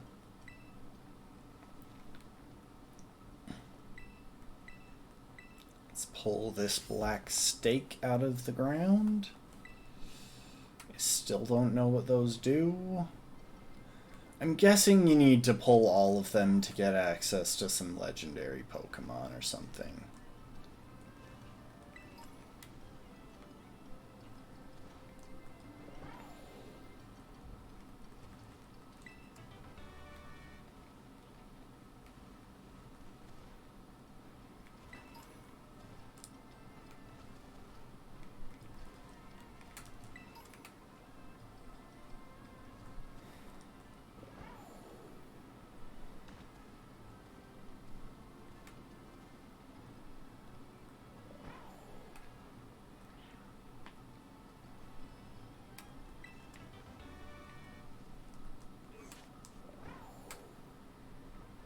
Okay, so it just straight up won't let me grab onto those walls. Well, that answers that question. And here I was thinking that they had some cool extra area here.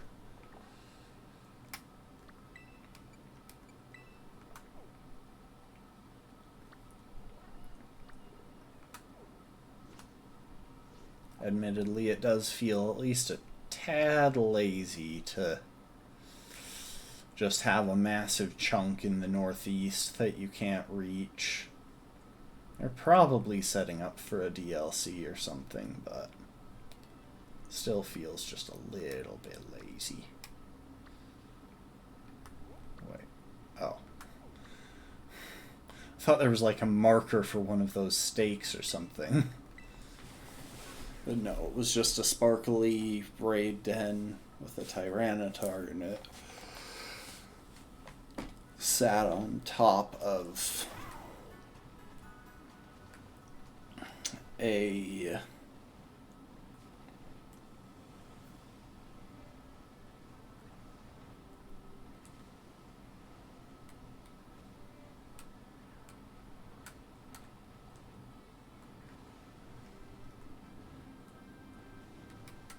Why aren't you grabbing on?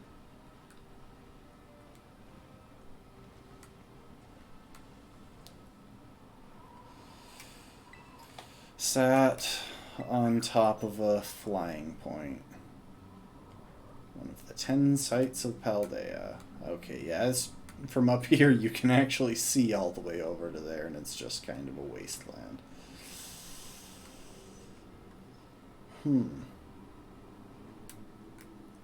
Now I could technically get into the crater.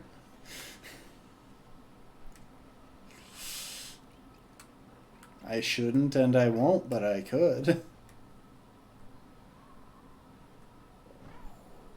What I will do is get on top of this gym, though, because I'm sure there's going to be an item or something up here.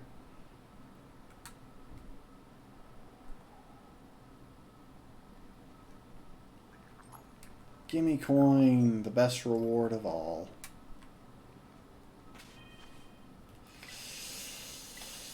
Alright. We're gonna call it there, because I have other stuff happening this evening, and we've been streaming for quite a while. And it seems like a good place to call it. So next time we should be able to get any remaining encounters that I deem necessary, and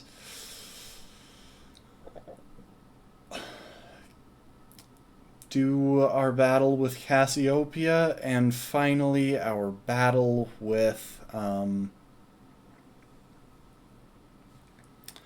Elite Four and Champion. That'll be next weekend, and considering there are 2 days next weekend, there's a decentish chance that we'll try some stuff in the Great Crater. I don't know whether I plan to actually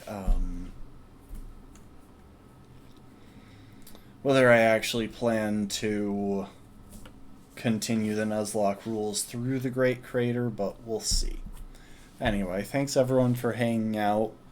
I will check if there's anyone to raid.